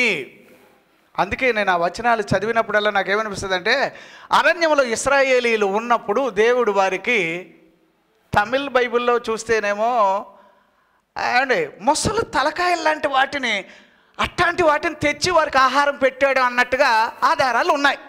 అంటే తెలుగులో రాలే, తెలుగులో పక్షుల్ని తీసుకొచ్చాడు అన్నట్టు ఉంటుంది తెలుగులో. అంటే ఏ మనిషిని తినాలని అనుకున్నావో నిన్నేరా ఈరోజు నేను ఎక్కడ తీసుకెళ్తున్నానని చెప్పు అని ఇశ్రాయేలీలందరికీ భోజనం కోసం వాళ్ళు పంపించినట్టుగా ఒక ఆధారం అలాగా ఉంది. అయితే నేను మీతో చెప్తున్నా, ఏమండి ఇప్పుడు అమ్మ మళ్ళీ చదువుతారా? 26వ అధ్యాయం 1, 2, 3 వచనాలు చదవండి అమ్మ. అబ్రహాము దినములలో వచ్చిన మొదటి కరువు మరి ఒక కరువు ఆ దేశములోనికి వచ్చెను. అప్పుడు ఇస్సాకు గెరారులోనున్న ఫిలిష్తీయుల రాజైన అబీమెలెకు నొద్దకు వెళ్ళెను. అక్కడ యెహోవా అతనికి ప్రత్యక్షమై నీవు ఐగుప్తులోనికి వెళ్ళక ఐగుప్తు దగ్గర వెళ్ళొద్దు, నేను నీతో చెప్పు దేశమందు నివసించుము, ఈ దేశమందు పరవాసివై ఉండుము. అమ్మ ఇప్పుడు మీరు ఎక్కడుంటే మీరు 100 రెట్లు అవుతారో ఆ వాక్యమే ఇక్కడ రాశారు. మీరు ఎక్కడుంటే, నేను చెప్పేది మీరు వినాల్సిన ఒక వచనం వచ్చి పడింది. ఇప్పుడు ఏంటంటే ఐగుప్తుకి వెళ్తేనేమో ఇంత ప్రమాదం ఉందనే సంగతి తెలిసిపోయింది కాబట్టి ఐగుప్తు దగ్గరికి వెళ్ళొద్దు, వాటి జోలి వెళ్ళొద్దు, వాటి జోలి ఎత్తొద్దు, వాటితో మనకు సంబంధం లేదు. బైబిల్ వాక్యాల్లో నేనైతే చెప్తున్నాను, ఐగుప్తు పెద్ద ముసలని 29 ఏమండి 2-3 వచనాల్లో మనం చదువుతాం. ఏది? యెహెజ్కేలు గ్రంథం. కొదమసింహం అని చెప్పి 32వ వచనంలో చదువుతాం యెహెజ్కేలు గ్రంథం. ఇనప కొలం అని చెప్పి ద్వితీయోపదేశకాండం 4:20లో చదువుతాం. మొదటి రాజులు 8:51లో చదువుతాం. ఇర్మియా గ్రంథం 11:4లో చదువుతాం. 105వ కీర్తన 18వ వచనంలో చదువుతాం. ఏమండి ఐగుప్తు దేశానికి వెళ్ళకండి అని చెప్పి దేవుడు ఏమంటాడంటే, నానా నువ్వు నా మాట వింటావా? ఈరోజు ఆయన మాట వినే వాళ్ళకి కావాలి, అప్పుడు వారు 100 రెట్లు ఫలిస్తారు. ఎవరు మాట వినాలి? నేను చెప్పే దేశం అందే నువ్వు ఉండాలి. అమ్మా మనకి ఇక్కడ ఎవరు లేరమ్మా, ఎవరు లేకపోయినా కూడా వారిలో ఒంటరి ఎంత అవ్వాలి? 1000 మంది అవ్వాలి, అంతేనండి. నేను ఇప్పుడు ఈ వాక్యంలో అంత అలాంటి సమయంలో ప్రభువా ఇక్కడ ఎట్లాగా అంటే, నువ్వు ఉండి ఇక్కడే ఉండు, నేను నిన్ను. అప్పుడు దేవుడు నీ పక్షాన ఉన్నాడు అనడానికి ఏమండి ఇక్కడ ఇస్సాకే ఒక కారణం. ఇస్సాకు గారితో దేవుడు ఏమంటున్నాడు అక్కడ, నీ సంతానమునకును ఈ దేశము లన్నీయు ఏమండి ఇచ్చేస్తున్నానని చెప్పడం మాత్రమే కాకుండా, నీ తండ్రి అయిన అబ్రహాముతో అక్కడ ఏమంటే నేను చేసిన ప్రమాణం అనే మాట కూడా మనం చదువుతున్నాం. అంటే ఇప్పుడు మీ నాన్నగారు ఎవరో చెప్పనా, నీకు ఈరోజు నువ్వు వెళ్ళదామని చెప్పి రెడీ అవుతున్నావు. సార్ వినండి, మీలో కూడా చాలామందికి ఏమనుకుంటారంటే, ఇక్కడ లేదు కాబట్టి వేరే చోట వెళ్దామంటే, నయోమి అమ్మగారు వెళ్ళారండి. ఏమంటే ఈ నయోమి గారు కూడా వెళ్ళిపోతారేమో. ఆ నయోమి అమ్మగారు వెళ్ళిపోయారండి. వెళ్ళినప్పుడు ఎక్కడి నుంచి వచ్చారమ్మా, ఎక్కడి నుంచి అమ్మా ఎక్కడి నుంచి వచ్చారమ్మా అని అందరూ అడుగుతున్నారండి. అడిగినప్పుడు ఆ అమ్మగారు ఏం చెప్పమంటారు అని చెప్పి ఏదో చెప్పలేక చెప్పే ప్రతి దాంట్లో కూడా మా దేవుడు మమ్మల్ని పట్టించుకోవడం మానేశాడు. ఎట్లనో మొత్తానికి అక్కడికి వెళ్ళిన తర్వాత ఇక ఏదో చెప్పాలి కాబట్టి చెప్తా ఉంది. మధ్యలో భర్త చచ్చిపోయాడు, మధ్యలో ఇంకెవరో కొడుకులు చచ్చిపోయారు. మొత్తానికి ఇప్పుడు దేవుడు చెప్పే చోటు ఉంటే కనుక ఏమంటే ఆమెకు ఆ స్థితి వచ్చేదంటారా? నేను అంటాను ఇప్పుడు 100 రెట్లు నువ్వు పైకి రావాలి. ఇస్సాకు గారు ఆ ప్రాంతంలో ఉండడం వల్ల దేవుడు అన్నాడు, నేను నీ తోడు ఉంటా. 3 పాయింట్లు అతని గురించి చదవాలి. ఒకటి ఏమిటంటే, నువ్వు దేవుని మనిషిగా నువ్వు కనబడాలి కాబట్టి నేను నీ తోడు ఉంటా అని అన్నాడు. తర్వాత ఈ ఇస్సాకు గారి జీవితంలో ఉన్న కొన్ని ప్రత్యేకమైన విషయాలు ఏమిటంటే, మీ నాన్నగారు ఎవరో నాకు తెలుసు, మీ నాన్నగారి గురించి నేను చెప్పనా అని మొదలెట్టాడు. మీ నాన్నగారు ఇలాగా, మీ నాన్నగారు 3 పాయింట్లు చెప్తాను. ఆ 3 పాయింట్లు మీరు రాసుకుంటారా? బైబిల్ వాక్యాల్లో ఏమండి మొట్టమొదట బైబిల్ వాక్యాలు మనం చదివితే 18వ అధ్యాయం 19వ వచనం ఆది కాండంలో చదివితే ఆయన ఎవరు అనే మాట చదువుతున్నాం. 21వ అధ్యాయం 33వ వచనంలో చదివితే అక్కడ అబ్రహాము గారు ఎవరో అది మనం చదువుతున్నాం. 22:12వ వచనంలో చదివితే అబ్రహాము గారు ఎవరు అనే మాట మనం చదువుతాం. 20వ అధ్యాయం 7వ వచనం చదివితే అబ్రహాము గారు ఎవరో అని ఇదంతా కూడా దేవుడు చెబుతున్న మాట. అబ్రహాం గారు ఎవరు అని అన్నప్పుడు దేవుడు చెప్తున్నాడు, మీ నాన్నగారు మామూలోడు కాదు. సార్ అలాగా వాళ్ళ నాన్నగారి గురించి దేవునికి ఒక ఒపీనియన్ ఉంది, ఒక ఆలోచన ఉంది. ఇట్లాగా అతను ప్రార్థన చేస్తాడు, ప్రార్థనాపరుడు. అతడు దేవుని గురించి చాలా ఆసక్తిపరుడు, అతడు దేవుని విషయంలో రోషం కలిగిన వాడు. ఇవన్నీ చెబుతూ ఆయన్ని నేను నీకు తోడుగా ఉంటాను. అర్థమైందా? నేను నీకు తోడుగా ఉన్నాను అన్నప్పుడు నీ సంతానము ఏమండి సమస్త భూలోకములో ఉన్న సమస్త జనులందరిలో కూడా మీరు ఆశీర్వదింపబడిన వారిగా కనబడాలి అని ఇలా చెబుతూ ఉన్నాడు. ఆ రోజుల్లో నీళ్లు దొరకని రోజుల్లో ఇస్సాకు గారు విత్తనము వెయ్యగా ఎంత అయినాయటమ్మా బైబిల్ వాక్యాల్లో ఏమండి అక్కడ మీరు పై వచనాలకి వెళితే గనక ఆ తెగులు కాలములో కరువు కాలములో నీళ్లు లేని రోజుల్లో ఏమండి ఇస్సాకు గారు ఏమండి ఆయన విత్తనాలు వెయ్యగా చదువుతారమ్మా. ఇస్సాకు ఆ దేశమందున్నవాడై విత్తనము వేసి ఆ సంవత్సరము 100 అంతల ఫలము పొందెను. అంటే అప్పుడమ్మా 1 సంవత్సరం టైం ఉంది మీకు. ఈ సంవత్సరంలో దేవుడికి ఇవ్వడంలో మీ చేతులు పైకి రావాలి. నేను చెప్తున్నాను వినాలి. దేవునికి మేము ఇది అనుకున్నామండి, దేవునికి మేము అది అనుకున్నామండి, అందుచేత అండి మేము ఇద్దాం అనుకున్నామండి ఇవ్వలేకపోతున్నామండి, ఇట్లాంటి మాటలు చెప్పకండి. సరాసరి నా దగ్గరికి వచ్చి చెప్తారు మేము ఏదో చెయ్యాలనుకున్నామండి. నేను అంటున్నా అయ్యా నువ్వు దేవునికి ఏమనుకున్నావో అది చేయడానికి నువ్వేం చేయి, నీకున్న అనేకమైన పక్కన పెట్టి ఈ దేశమందు నువ్వు 100 రెట్లు. ఎన్ని రెట్లు కావాలి నువ్వు ఇప్పుడు?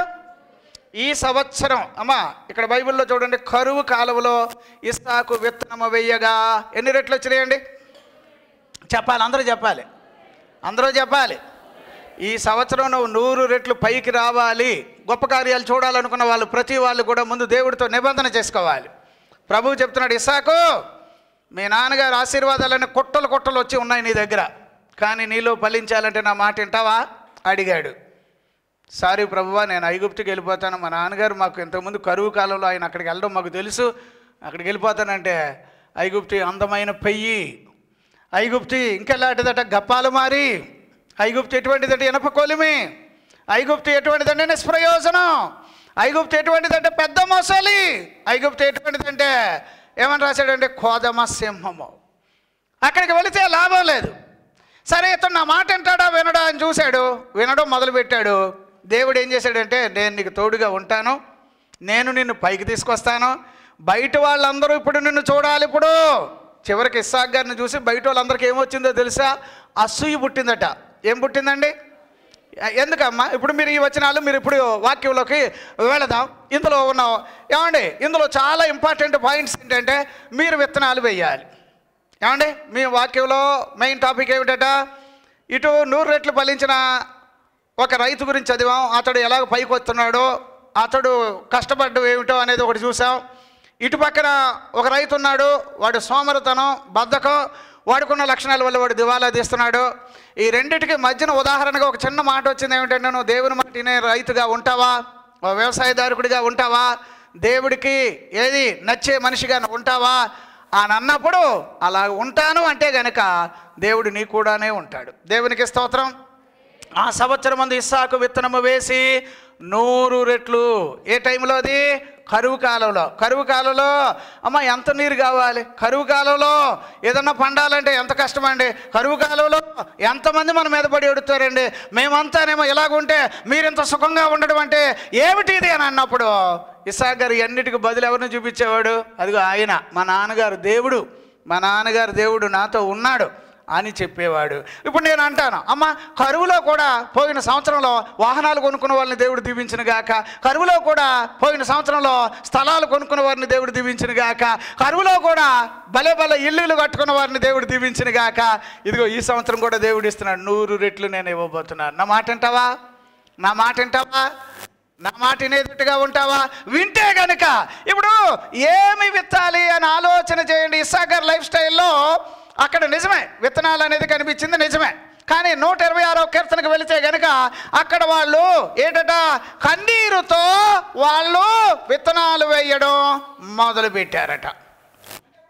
లైఫ్ స్టైల్లో విత్తనాలు అని అనగానే 126వ కీర్తన వాళ్ళు చెరలోకి వెళ్ళారు. అంటే చెరలోకి వెళ్ళిపోయారు. బాబిలోను ఆ ప్రాంతాల గుండా అలాగ చెరసాల, బంధకం, ఏది ఇప్పుడు తినడానికి కుదరదు, ఏది వాళ్ళ నాటిన వాళ్ళ చేతికి అందదు. అలాంటి సమయంలో వాళ్ళు 100 రెట్లు పండాలి అంటే ఇస్సాకు గారికి ఎలా దేవుడు తోడయ్యాడు, ఇప్పుడు వాళ్ళకు కూడా దేవుడు తోడై ఉండాలి. అప్పుడు 126వ కీర్తనలో మనం చదివితే ఒకటి కన్నీళ్లు కనిపిస్తాయి, రెండవది అక్కడ పిడికెలు విత్తనాలు అని చదువుతాం, మూడవది అక్కడ పనలు అని చదువుతాం, నాలుగవది వాళ్ళు సంతోషముతో వాళ్ళు పంట చేతికి తెచ్చుకున్నారనేది చదువుతాం. అందుచేత నేను అంటాను, ఇప్పుడు దేవుడి మాట వింటేనే మంచి నేలగా మనం ఉంటాం. ఎవరి మాట వినాలి? అప్పుడు ఆ మంచి నేల మీద విత్తనాలు వేసినప్పుడు అది ఎలాగా 30 దంతులుగా, 60 దంతులుగా, 100 అంతలుగా ఫలించడానికి ఆస్కారాలు ఉంటాయి. సరేనా? ఇప్పుడు బైబిల్ వాక్యాల్లో మనం దీని గురించి మనం ఆలోచన చేయాలి. ఇప్పుడు విత్తనం అనేది 3-4 నిమిషాల్లో నేను ముగిస్తాను.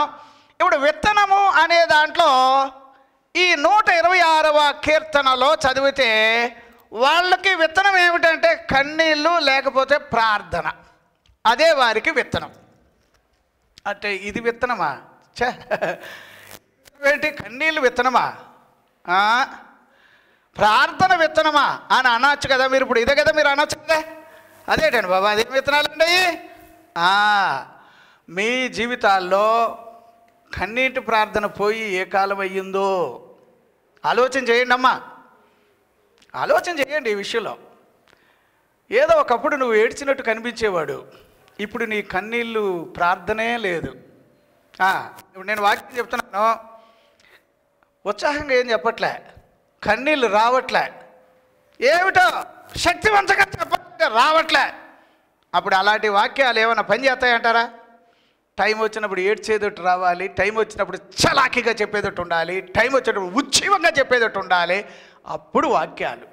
అంతేగాని అసలు పాస్టర్ గారికి ఒక నవ్వు ఉండదు, కన్నీళ్ళు రావు, ఏ ఉద్యోగంగా ఉండడం, ఏదో అదే ఒకటో చోటు జరుగొట్లాగా ఆ సలివిడి ముద్దలాగా అలాగ పక్కన అంటే దేవునికి స్తోత్రం, దేవుడు అదే అండి వాక్యం అండి, దేవుని స్తోత్రం 10 పాటలు పాడదామండి, 10 అయినాయా ఇంకో 5 పాటలు పాడదామండి, ఆమేన్ అయిపోద్దా? రాదు సార్. అందుచేత నేను అంటున్నా, ఇగో దీనికి ఎలా చెప్పాలి? ఇప్పుడు విత్తనం కన్నీళ్ళు లేకపోతే ప్రార్థన అంటే మీకు కష్టంగా ఉండొచ్చు, కానీ ఒక విషయం చెప్తాను. ఒక వచనం చదువుతారమ్మా. ఇది యోబు గ్రంథం 4వ అధ్యాయంలో, యోబు గ్రంథం 4వ అధ్యాయం 13వ వచనం అనుకుంటున్నాను. చూడండి అమ్మ ఒకసారి ఏమని రాశాడో చూద్దాం. అక్కడ ఏముందమ్మా? గాఢ నిద్ర మనుషులకు వచ్చు సమయమున. 8వ వచనం చదవండి అమ్మ, పోనీ 8 చదవండి. నేను చూచినంత వరకు అక్రమమును దున్ని కీడును విత్తువారు. అంటే అక్కడ విత్తనం దేన్నమ్మా? విత్తనాన్ని దేంతో పోల్చాడు అక్కడ? కీడు. అక్రమముతో అక్రమాన్ని దున్ని కీడును విత్తువాడు దానినే కోయుదురు. ఏం కోస్తారమ్మా? జాగ్రత్త. ఇప్పుడు అక్కడ కీడు అనేది ఒక విత్తనం అంటే మీరు నమ్మడం కష్టమే కానీ నిజం, అంతేనా? అట్లానే ఇప్పుడు నేనేమంటున్నాను, కన్నీళ్ళు అమ్మా మీకు ఇంకా నేను ఎప్పుడు కూడానే కన్నీళ్ళ గురించి నేను చాలాసార్లు వాక్యం చెప్పాను, చెబుతూ ఉన్న దాంట్లో ఏమండి బైబిల్ వాక్యాల్లో ఇప్పుడు హన్న ఆమె భోజనము చెయ్యక ఏం చేసిందట? కన్నీళ్ళు తెచ్చుకొని ప్రార్థన చేసేది. అప్పుడు కన్నీళ్ళు అనేది నేను అంటున్నాను మీకు ఇంకా దేవుడు మంచి కృప ఇచ్చాడు కాబట్టి కన్నీళ్ళు తెచ్చుకునే మనిషిగా మారాలి. మగాళ్ళు కూడా చెప్తున్నాను, వాళ్ళు ఒకవేళ పొలోమని ఏడిసి ప్రార్థన చేశారు కానీ మీకు కూడా కన్నీళ్ళు రావాలి. దేవునికి స్తోత్రం. మరి ప్రార్థన కూడా నీకు రాదు, దానికి తోడు అమ్మా నువ్వు చేసుకో అమ్మా అని చెప్పేసి అమ్మగారి మీద వదిలేసి నీ పాటికి నువ్వు ఊరి మీద తిరిగితే కనుక మర్యాద లేదు. కన్నీళ్ళు రావాలి. దేవునికి మహిమ కలుగునుగాక. ఏమంటే బైబిల్ వాక్యాల్లో ఏడ్చిన సందర్భాలు, గొల్లున ఏడ్చిన సందర్భాలు ఉన్నాయి. బైబిల్ వాక్యాల్లో నేను అంటున్నాను గోపెట్ట కట్టుకొని ఏడిసి ప్రార్థన చేసిన సందర్భాలు ఉన్నాయి. నేను అంతలాగా మిమ్మల్ని చేయమని అంటలే. నీ ప్రార్థన ఒక విత్తనముగా ఉండాలి అంటే కన్నీళ్ళు రాని. కన్నీళ్ళు ఎలాగ వస్తాయంటే కష్టాలు ఉన్నప్పుడు వస్తాయా? అంతేనమ్మా? లేదు సార్ నేను అలాగే ఎప్పుడు చూడలేదు. బైబిల్ ఒక్కోసారి చూస్తుంటే ఏడుపు వచ్చేస్తుంది. బైబిల్ వాక్యాలు చెప్తాను, రొమ్ము కొట్టుకొని ఏడిసి ప్రార్థన చేసిన వాళ్ళు ఉన్నారు. దేవునికి స్తోత్రం. అంటే గతంలో నేను మీకు ఇట్లాగా చెప్పింది నేను ఇలా ప్రింట్ చేసి ఇట్లా పెట్టుకున్నా. కాకపోతే నేను అంటున్నా సార్ మీ ప్రార్థన ఈరోజు అదే ఒక విత్తనం, మర్చిపోకండి. మీ ప్రార్థన ఏం కావాలమ్మా? కన్నీళ్లతో విత్తువారు. అబ్బా వాళ్ళు ఎంతో కొన్ని విత్తనాలు వేసుకెళ్ళి పిడికిడు కానీ విస్తారమైన పనులు మళ్ళీ బైబిల్లో రాశాడు. వాళ్ళు సంతోషంగా ఏమంటే బైబిల్ వాక్యాల్లో వాళ్ళు చూస్తే కనుక ఎలాగట వాళ్ళు మామూలుగా కాదు, 30 కాదు, 60 కాదు, 100 రెట్లు పంట వాళ్ళ చేతికి రావడానికి కారణం ఏమిటి అంటే వాళ్ళు కన్నీళ్లను విత్తనముగా వేశారు. దేవునికి స్తోత్రం. హల్లెలూయా. అప్పుడు ఈ విత్తనాలు వేరుగా లేవా? మరి ఇప్పుడు దాకా మనం చదువుకున్నాం ఏమంటే మంచి రైతుకి భూమి రెడీగా ఉంది, పెట్టుబడి పెట్టు. ఇక్కడ సోంబేరుడు కూడా భూమి రెడీగా ఉంది కానీ వాడి వల్ల కాదులేండి. ఎటుపోతే ఈ రెండింటికి మధ్యన ఇస్సాకు గారు కాయను కనిపించాడు. ఈయన కష్టకాలం వచ్చేసింది, విత్తనాలు వేయాలంటే ఇక్కడ నీళ్ళు లేవు, ఏమీ లేవు. ఇప్పుడు నేను ఎలాగానంటే ప్రభు అన్నాడు నేను చెప్పిన చోట నువ్వు ఉండు, విత్తనాలు వెయ్యి, నేనున్నా నీ పక్షాన్ని, నేనున్నా.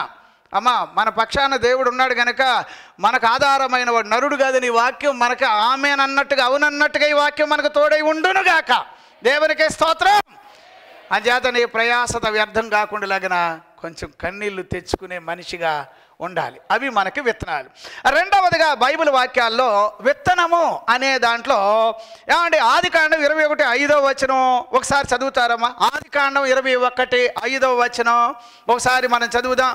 అబ్రహాము కుమారుడైన ఇస్సాకు అతనికి పుట్టినప్పుడు అతడు 100 ఏండ్ల వాడు. ఇప్పుడు మీరు ఆలోచన చేయండి. ఇప్పుడు ఈ పంట అనేది కూడా మనకు ఎలాగుండాలి అంటే 100 రెట్లు పండాలి. ఎంత పండాలమ్మా చెప్పాలి. ఇస్సాకు ఎంత పండించాడు? ఏ కాలంలో ఎలా పండించాడు? బైబిల్ వాక్యాలు ఏం చెప్తున్నాయి? అతడు దేవుని మాట విని ఎక్కడుండిపోయాడు? ఆయన ఐగుప్తుకి వెళ్ళలేదు. ఐగుప్తుకి వెళ్ళుంటే కనీసం ఏమండి డిపాజిట్ కూడా వచ్చేది కాదు అతనికి. కానీ దేవుని మాట వినడం, అమ్మ చాలామంది మిమ్మల్ని బెదిరించవచ్చు. అయ్యారండి మిమ్మల్ని కూడా చాలామంది ఏమంటారు, ఏముందయ్యా ఇక్కడ, ఎందుకయ్యా, ఈజీగా తేల్చేస్తారు మనల్ని. ఏమండే నేను చెప్తున్నా, నువ్వు ఉన్న చోట దేవుడు 100 రెట్లు పంట ఇచ్చునుగాక. అలా పంట ఇవ్వడానికి ఒకటి కన్నీటి ప్రార్థన నీకు అవసరం, ఒక్కటి. రెండవది, ఈ అబ్రహాం గారి లైఫ్ స్టైల్లో చూస్తే కనుక ఈ 21:5 వచనం నేను చెప్పాను. తర్వాత రోమాపత్రిక 4:18 నుంచి 19 వచనాలు చదివినా, ఏమండి బైబిల్ వాక్యాల్లో నాకు ఒకటే అర్థమైంది ఏంటంటే 100 రెట్లు అలా పంట రావాలి అంటే విశ్వాసం అనేది మనకు కావాలి. అంటే ఇప్పుడు విశ్వాసమే ఒక విత్తనం అని అనుకోండి సార్. అబ్రహాముకి ఏమండి విశ్వాసం అంది. అతను ఎలాగున్నాడంటే 18వ వచనం చదివిన 16 నుంచి మనం వెళ్ళామనుకో 4వ అధ్యాయం రోమాపత్రిక, ఏమంటే కను చూపు మేరకు ఆయనకి ఏది కనబట్టలే. ఏమంటే వయసు చూస్తే వెళ్ళిపోయింది, లైఫ్ అయిపోయింది. ఇప్పుడు అతను ఏ విత్తనం వేసినా ఓ పంట లేదు, ఏమి లేదు, ముసల తాత పండు ముసల తాత అయిపోయాడు. కానీ అతనికి ఇంకొక ఆలోచన ఉంది. నేను నమ్మిన దేవుడు అసాధారణమైన కార్యాలు చేయడం తనకు సాధ్యమని చెప్పి, అంతేనండి, విశ్వాసంతో అడుగులేశాడు. విశ్వాసమందు బలహీనుడు గాక దేవునిని ఆయన మహిమపరచి బలవంతుడైపోయాడట. ఇప్పుడు అతని విత్తనం ఏంటి? ఒకే ఒక అబ్బాయిని కన్నాడు, అంతేనా? ఆ అబ్బాయి ఎన్ని రెట్లు అయ్యాడు? ఆకాశ నక్షత్రాలంతా, ఇసుక రేణువులంతా. బైబిల్లో దీంట్లో కూడానమ్మా 2 రకాలు ఉన్నాయి. ఫస్ట్ దేవుడేమో ఒక భాగానికి అబ్రహాం గారిని తీసుకొచ్చి ఇట్రా ఇట్రా అని పిలవడం, ఆకాశ నక్షత్రాలు చూపించేవాడు ఇట్లాగా. అది ఒక రకంగా అబ్రహాం గారు అవునా అని అనగానే అవి పైనుంచి తాత డాడీ డాడీ అన్నట్టుగా ఈ ముసలాయిని పట్టుకొని డాడీ డాడీ అంటుంటే, అయ్యి బాబు ఇది బాబు ఇంతమంది అంటే నా మాట వింటే అంతమంది పిల్లలు నీకు ఆశీర్వాదం. ఒక రకం అది పరలోకపు ఆశీర్వాదం, అదంతా పరలోకపు ఆశీర్వాదం. మళ్ళీ ఇంకోసారి అబ్రహాం గారిని బయటికి తీసుకొచ్చి ఇట్రా అని తీసుకొచ్చి ఇసుక రేణువులు లెక్క పెడతామంటే, పోన్లు అయ్యైతే తెలియట్లేదు, ఇదన్నా లెక్క పెడదామంటే ఇవి కూడా అలాగే. అంటే ఇది భూ సంబంధమైన ఆశీర్వాదాలు. అంటే దేవుని పిల్లలు 100 రెట్లు రావాలంటే ఉన్న చోట, దేవుడు చెప్పిన చోట ఉండడం మొదలు పెట్టండి. అక్కడ మీరు పరలోక సంబంధమైన రీతిలో 100 రెట్లు రావాలి. దేవునికి స్తోత్రం. భూ సంబంధమైన రీతిలో కూడా నువ్వు ఎలాగుండాలంటే 100 రెట్లు నువ్వు రావాలి, తలగా రావాలి, పదివాడిగా రావాలి. అంచేత ఏదో నాకు ఎక్కడి వరకు దేవుడు చేశాడు చాలండి అని అనకండి. ఏమంటే దేవుడు ఇంకా నీకు చేయనుగాక, అది 100 రెట్లు.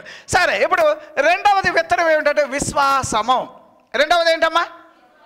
నేను చెప్తున్నానమ్మా, కరువు కాలం ఇవన్నీ మీరు చూడకండి. అపాయంలో ఉపాయం ఇచ్చే దేవుడు మన పక్షాన ఉన్నాడు. ఇస్సాకు, నువ్వు నా మాట వింటావా?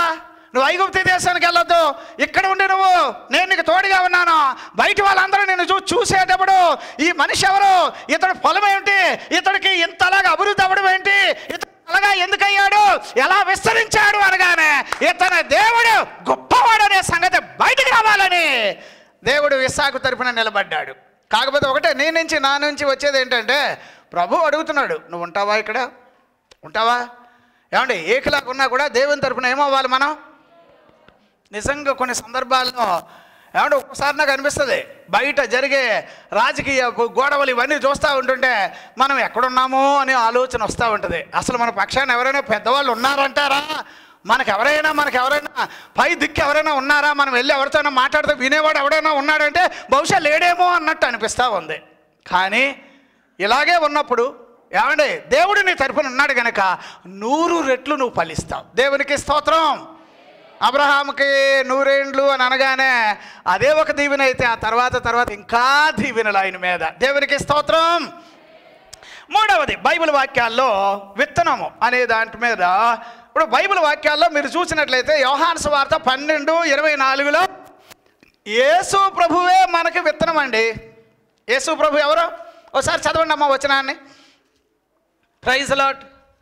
గోధుమ గింజ భూమిలో పడి చావకుండిన ఎడల అది ఒంటిగానే ఉండును, అది వంటగానే ఉండిపోతుంది, అది చచ్చిన ఎడల విస్తారముగా ఫలించును. సరే, ఇప్పుడు నేనేమంటున్నాను, మన జీవితాలు 100 రెట్లు ఫలించాలి అంటే మనకి ఎవరంటే యేసు ప్రభువే మనకు విత్తనం. ఎవరండి మనకు విత్తనం అంటే? ఇది ఎలా చెప్పాలి అంటే, బైబిల్లో అక్షయ బీజం అనే మాట ఉంటుంది. ఎక్కడ 1 పేతురు 1:23లో చదువుతాం. అక్కడ చదువుతాం. అంటే అప్పుడు వాక్యం అనేది ఏమిటి అంటే అదొక విత్తనమే. కానీ ఆ వాక్యం నీకు ఎలాగా దేవుడు ఏం చేశాడు? వాగ్దానంగా చేశాడు. అంతేనమ్మా, వాగ్దానం చేశాడు. పాట పాడుతూ ఉంటాం, వాగ్దానములనిచ్చు నెరవేర్చు అని మొదలెడతాం కదా. అంటే ఇప్పుడు వాగ్దానం నీ జీవితంలో, అంటే వాగ్దానం అంటే దేవుని వాక్యం నీ జీవితంలో విత్తనమై ఉండునుగాక. దేవునికి స్తోత్రం. అప్పుడు వాక్యం విత్తేమనుకోండి, అప్పుడు ఎన్ని రావాలి పంట చెప్పండి అమ్మా. అమ్మా నేను చెప్తున్నాను, మీరు అందరూ కూడానండి తలగా ఉండాలి అంతే. ఎలాగ ఉండాలండి? పైవారిగా ఉండాలి సార్. అమ్మా నాసిరకమైన ఆలోచనలు పెట్టుకోకండి అమ్మా. ఒకవేళ నేను వాక్యం చెప్తే ఈ వాక్యంలో మీకు ఏమైనా కష్టం అనిపిస్తే నన్ను క్షమించండి. నేను చెప్పేది ఏమిటంటే, మీరు ఈ సంవత్సరంలో ఆ సంవత్సరమునైన విత్తనము వేయగా ఎంత వచ్చాడట? ఎంత వచ్చాడండి? ఈ నెల మొదటి అంటే ఆదివారం వాక్యం మనం వింటున్నాం. సార్ ఈ 12 నెలల్లో దేవుడు గొప్ప కార్యం చెయ్యునుగాక. నేను చెప్తున్నాను, దేవుడికి 12 నెలలు అయిన కష్టం కాదు సార్. అక్కడ వాక్యం ఉంది 34:10 చదివితే, నీ ప్రజలందరూ ఎదుట, నిర్గమాకాండంలో ఉన్న వచనం అక్కడ రాశాడు, ప్రజలందరూ ఎదుట దేవుడు నీ తరపున ఉన్నాడు అనడానికి నువ్వు దేవుని మాట వింటే నేను చెప్తున్నాను, నీ కష్టార్జితం నువ్వు అనుభవించడం మాత్రమే కాదు, బైబిల్ వాక్యాలు చెప్తున్నాయి, బయట ఫిలిస్తీన్ల మధ్యలో ఉన్నాడా? అంతేనమ్మా. ఏమంటే ఇస్సాకు గారు ఫిలిస్తీన్ల మధ్యలో ఉన్నాడు. ఫిలిస్తీన్లు అంటే వాళ్ళు శారీరకమైన అలాంటి మనుషులు, కానీ ఇస్సాకు గారు ఎవరో ఆత్మీయమైన మనిషి. ఈయనప్పుడు విత్తనం వేస్తే లోక సంబంధమైన మనుషులు తెలుసుకొని, ఏంటండి ఫార్ములా ఏంటండి, ఎట్లా మీరు పైకి వచ్చారండి, ఎట్లా మీరు ఇంత గట్టిగా నిలబడ్డారండి, ఇట్లాంటి పరిస్థితులు మీరు ఎలా పైకి రాగలిగారండి, ఎలాగ మీరు నిలబడగలిగారని అంటే, అదిగో అబ్రహాము దేవుడే ఇస్సాకు గారికి తోడయ్యుండి. భలే మాటలు ఉన్నాయి సార్. ఇస్సాకు గారి లైఫ్ స్టైల్ ఎక్కువగా మీరు గమనిస్తే కనుక అతడు దేవుని మనిషిగా కనబడాలని ఇష్టపడేవాడు. రెండవది ఎప్పుడూ ప్రార్థన చేసేవాడు. తర్వాత దేవుని గురించిన ధ్యానం కలిగిన వాడిగా ఎప్పుడూ ఉండేవాడు. ఈ 3 నీకు కష్టమమ్మా. వాక్యం చదవడం, దేవుని మనిషిగా కనబడడం, ప్రార్థన చేయడం, ఈ 3 ప్రస్తుతం ఇక్కడ కూర్చున్న వారు ఎవరికి కష్టం కాదు అని నేను అంటాను. ఈ 3 మీ జీవితాల్లో మొదలు పెట్టండి ఈ సంవత్సరంలో. అప్పుడు దేవుడికి మీరు ఇచ్చే వాటిలో పై మనిషిగా మారుతారు. ప్రభువా నువ్వు ఇస్తేనే నేను ఇస్తాను అని అంటే, ఇవ్వలేని పరిస్థితుల్లో కూడా దేవుని కొరకు కరువు కాలంలో ఇస్సాకు 100 రెట్లు రావడం ఎట్లా జరిగింది అని అన్నప్పుడు, ఇస్సాకు గారు చేసిన పనుల్లో మనం ఇదొకటి గమనించాం. అంచేత కన్నీరు, నీ ప్రార్థన అది వృధా కాదు. తర్వాత దేవుని వాక్యమే నీకేంటట? విత్తనముగా ఉండునుగాక. 3వది విశ్వాసమే నీకు విత్తనముగా ఉండునుగాక. దేవునికి స్తోత్రం. తర్వాత నేను ఇంకొక వచనాన్ని కూడా ఈ వచనాన్ని చెప్పాలి బైబిల్ వాక్యాల్లో. ఏమండి ఇప్పుడు నువ్వు ఒకవేళ కష్టంలో ఉన్నావు, అమ్మా వినండి, కష్టంలో ఉన్నావు, బాధల్లో ఉన్నావు, నువ్వు వాటిలోంచి బయటికి వస్తేనే కదా మరి నువ్వు పండేది, అంతే కదమ్మా. ఇప్పుడు నేను విత్తనం వేయాలి, నాకేమీ అనుకూలం లేదు, అననుకూలమైన వాతావరణం, కరువు, కష్టం. అప్పుడు దేవుడు ఏం చేస్తాడంటే, మీరు 100 రెట్లు ఫలించడానికి దేవుడు ఎవరినైనా నిలబెడతాడు నీ తరపున. దేవునికి స్తోత్రం. వాళ్ళు నీ రక్త సంబంధులై ఉండొచ్చు. అంటే ఫర్ ఎగ్జాంపుల్గా ఏమంటే ఒకవేళ వాళ్ళు నీకు బంధువులు కాకపోవచ్చు. దేవుడు అననుకూలమైన వాతావరణాన్ని అనుకూలమైన వాతావరణముగా చెయ్యగలిగిన సమర్థుడు దేవుడు. అందుచేత నేను ఇప్పుడు ఒక వచనం చెప్తాను. ఫర్ ఎగ్జాంపుల్గా ఇశ్రాయేలీలు 126వ కీర్తనకు వెళితే కనుక వాళ్ళు చెరలో ఉన్నట్టు, బాధలో ఉన్నట్టు, కష్టంలో ఉన్నట్టు, వారు ఏమీ పైకి రాలేరు అన్నట్టు ఉంటే, అప్పుడు దేవుడు వాళ్ళు పైకి రావడానికి ఎవరో ఒక ఆయనకి ఆలోచన ఇచ్చాడు. ఏంటి, నా పిల్లలు ఇంకా బానిసలుగా ఉండడం ఏమిటి, నా బిడ్డలు ఇంకా కష్టంలో ఉండడం ఏమిటని ఒక ఆలోచన ఇచ్చాడు. ఆ వ్యక్తి ఎవరో తెలుసా? ఆ వ్యక్తి పేరే దానియేలు. ఆయన ఇర్మియా గారు రాసినటువంటి గ్రంథాన్ని తెచ్చుకొని చదువుతున్నాడు. ఇర్మియా గారు రాసిన గ్రంథాన్ని తెచ్చుకొని చదువుతుంటే ఇదేంటి, ఈ సంవత్సరమే వీళ్ళు బయటికి రావాలి అని ఆయన చదివాడు. అంటే ప్రార్థన మొదలెట్టాడు. ప్రార్థన మొదలెట్టగానే బంధకంలో ఉన్నటువంటి ఇశ్రాయేలీలు బయటికి రావాలి. ఇప్పుడు ప్రభువా నీ వాక్యాలు ఎలా ఉన్నాయి. ఇప్పుడు దానియేలు గారు కూడా ఎక్కడున్నాడు? బాబిలోను దేశంలో బానిసగా వెళ్ళాడు. ఇశ్రాయేలీలు అందరూ అక్కడ ఉండిపోయారు. ఇప్పుడు దానియేలు గారు ఏం చెప్పాడు? అరే ఇది ఏ టైం ఇది, ఈ సంవత్సరం అయితే ఈ సంవత్సరం ఖచ్చితంగా ఏం చేయాలి, విడుదల జరగాలి అని వెంటనే ఆ ఇర్మియా గారు రాసిన పుస్తకాన్ని చదవగానే ఈ సంవత్సరమే అని మొదలెట్టి ప్రార్థన చేయడం మొదలెట్టాడు. ప్రార్థన చేయడం మొదలెట్టగానే ఒక్క నీతిమంతుని ప్రార్థన అదే ప్రార్థన నీకు విత్తనముగా ఉండునుగాక, విశ్వాసము నీకు విత్తనముగా ఉండునుగాక. సార్ ఇప్పుడు వాక్యాల్లో ఉన్న విషయమే చెప్తున్నాను. అట్లాగే దేవుని వాక్యం నీకు ఎలాగ ఉండాలి అంటే, దేవుని యొక్క వాక్యాన్ని నేను వాగ్దానంగా నాకు ఇచ్చాడు, దానిని నేను విత్తనముగా పెట్టుబడి పెట్టాలి. సార్ దానియేలు ప్రార్థన చేస్తూ ఉండగా దేవుడు బదులు వచ్చింది. వచ్చినప్పుడు దేవుడు ఏం చేశాడంటే, ఈయన ప్రార్థన చేస్తుంటే ఎక్కడో ఉన్న కోరేష్ అని ఒక ఆయన రాజుగారు, ఆయన దేవుని మనిషి కాదు. ఇప్పుడు బాబిలోన్లో ఉన్నప్పుడు ఎటువంటి రాజులు ఉన్నారు చెప్పండి? ఆ రాజుల ముగ్గురు పేర్లు ఏం పేరు? ఒకడు నెబుకద్నెజరు, రెండు ఎవరమ్మా? దర్యావేషు, మూడవది మూడోదా? అట్లాగా ముగ్గురు రాజులు. అందులో మనం చదువుతాం మూడు రాజులు అంటే నెబుకద్నెజరు గారు కొడుకు, తర్వాత ఇంకొకడు దర్యావేషు, వీళ్ళ రాజులు. అలాంటి రోజుల్లో దానియేలు గారికి వాక్యం వచ్చింది. వాక్యం చదువుతున్నాడు, ఈ టైంలో నా పిల్లలు 100 రెట్లు రావాలి అంటే ప్రార్థన మొదలెట్టేశాడు. మొదలెట్టగానే దేవుడు ఎక్కడో ఉన్న కోరేష్ని లేపుకొచ్చి కోరేష్ ఎట్టంటాడంటే దేవుడి గురించి కొంచెం కూడా తెలియదు, కానీ దేవుడు అతనికి తోడుగా ఉండి కావాలని నా బిడ్డలందరూ బయటికి రావాలి, వాళ్ళు 100 రెట్లు ఫలించాలి. 100 రెట్లు ఫలించాలంటే దేవుడు ఎవరినైనా నీ తరపున నిలబెట్టునుగాక. దేవునికి స్తోత్రం, హల్లెలూయా. బైబిల్లో ఈ వాక్యాలన్నీ కూడా చాలా ప్రత్యేకంగా ఉన్నాయి. బైబిల్ వాక్యాల్లో దేవుడు కొందరిని నీ కొరకు ప్రేరేపిస్తాడు, నిలబెడతాడు. యెషయా గ్రంథం 45:1 వచనంలో చదువుతాం. దానియేలు గ్రంథం 9:3 వచనంలో, 9వ అధ్యాయం 2వ వచనంలో కూడా ఈ రెండు కంబైన్డ్గా మనం చదివితే మనకు అక్కడ అర్థమయ్యేది ఏమండి. అందుచేత దేవుడు ఎవరినైనా నీ విషయంలో ప్రేరేపించి నీకున్న గడ్డు కాలం పోగొట్టి నువ్వు 100 రెట్లు ఫలించడానికి మాత్రం దేవుడు అనుకూలమైన పరిస్థితులు ఏర్పాటు చేయడానికి ముందు ఆయన మాట నువ్వు వినాలి. దేవునికి స్తోత్రం, హల్లెలూయా. దేవుడు మన కోసం ఎవరు నిలబెడతాడో నాకు తెలియదు, కానీ నువ్వు 100 రెట్లు మాత్రం ఫలించడం నిజం. అందుచేత నీ ప్రార్థన మాత్రం వదలొద్దు, బైబిల్ ధ్యానం మాత్రం వదలొద్దు. అర్థం చేసుకోండి సార్. మూడవది ఏమని అన్నాను నేను? మూడవది ఏం చేయాలట? ఎప్పుడూ దేవుడిచ్చిన వాగ్దానాలు పట్టుకొని ప్రార్థన చేయాలి. ప్రభువా, ఈ వాగ్దానం నాకు ఇచ్చావు, ఈ వాగ్దానాన్ని పట్టుకొని నేను నీ కొరకు ప్రార్థన చేస్తున్నాను, 100 రెట్లు ఫలించాలి.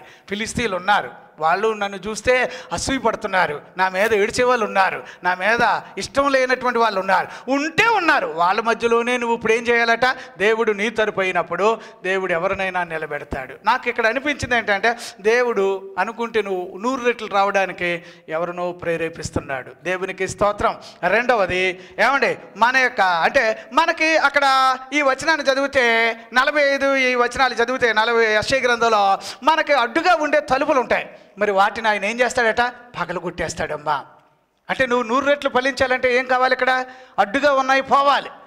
అదేమంటారు, చేనులో అడ్డొచ్చినవి ఏమున్నాయని తీసేయాలి. అట్లాగే తర్వాత బైబిల్ వాక్యాల్లో నీ ప్రార్థన, నీ కన్నీళ్ళు అవి 45:4 వచనం ప్రకారంగా చూస్తున్నావు. యెషయా గ్రంథంలో దేవుడు గమనించి ప్రేరేపించి నువ్వు 100 రెట్లకు రావాలని దేవుడు ప్రయత్నం చేస్తాడు. దేవునికి స్తోత్రం, హల్లెలూయా.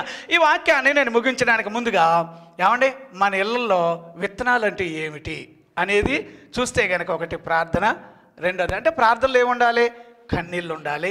అట్లానే నేను ఇంకేమన్నాను? విశ్వాసం ఉండాలి, అది కూడా విత్తనంగా ఉండునుగాక. మూడవది ఎప్పుడు కూడా వాగ్దానాలు గట్టిగా, అంటే వాక్యం అనే విత్తనం ఉండాలి, గట్టిగా పట్టుకోండి. అమ్మ వాక్యం ఎప్పుడు కూడా బైబిల్ వాక్యాలు ఎక్కడ చదువుతాం? 2 కొరింథీ 1:20 అమ్మ చదువుతాం. ఏమని చదువుతున్నాం? దేవుని వాగ్దానాలన్నీ కూడా అన్నీ కూడా అవునన్నట్టుగా ఆమెనన్నట్టుగా ఉన్నాయి. కాబట్టి ఈ కాలంలో ఈ వాగ్దానాలు గట్టిగా పట్టుకోండి, అవే నీకు విత్తనం. దేవునికి స్తోత్రం. కన్నీటి ప్రార్థన రావాలమ్మా. చాలామంది ఏంటంటే, ఎప్పుడో ఒకప్పుడు మనకు ప్రార్థన చేస్తే అలా పొర్లుకుంటూ ఏడ్చేవాళ్ళం, కానీ ఇప్పుడు ఎవరు కన్నీళ్ళతో ప్రార్థన చేయట్లేదేమో. ప్రభు ఈ యొక్క సమయాన్ని మళ్ళీ ఇస్తున్నాడు. ఈ సంవత్సరమే బైబిల్ వాక్యాలు ఇస్సాకు ఆ సంవత్సరమున విత్తనము విత్తి 100 రెట్లు ఏమండి అభివృద్ధి చేయబడ్డాడు. దేవునికి స్తోత్రం, హల్లెలూయా. బైబిల్ వాక్యాల్లో మార్కు సువార్త 10వ అధ్యాయం 30వ వచనం ఒకసారి చదువుతారమ్మా. మార్కు సువార్త 10:30వ వచనం. దేవునికి మహిమ కలుగునుగాక. Praise the lord. 10వ అధ్యాయం 30వ వచనం. ఇప్పుడు ఇహమందు హింసలతో పాటు నూరంతలుగా ఇండ్లను, అమ్మా నూరంతలుగా ఇండ్లను, అన్నదమ్ములను, అక్క చెల్లెండ్రలను, తల్లులను, పిల్లలను, భూములను రాబోవు లోకమందు నిత్య జీవమును పొందునని మీతో నిశ్చయముగా చెప్పుచున్నాను. ఇప్పుడు చూడండి, 100 రెట్లుగా నీకు పంట రావాలి, 100 రెట్లుగా నీకు పంట రావాలి.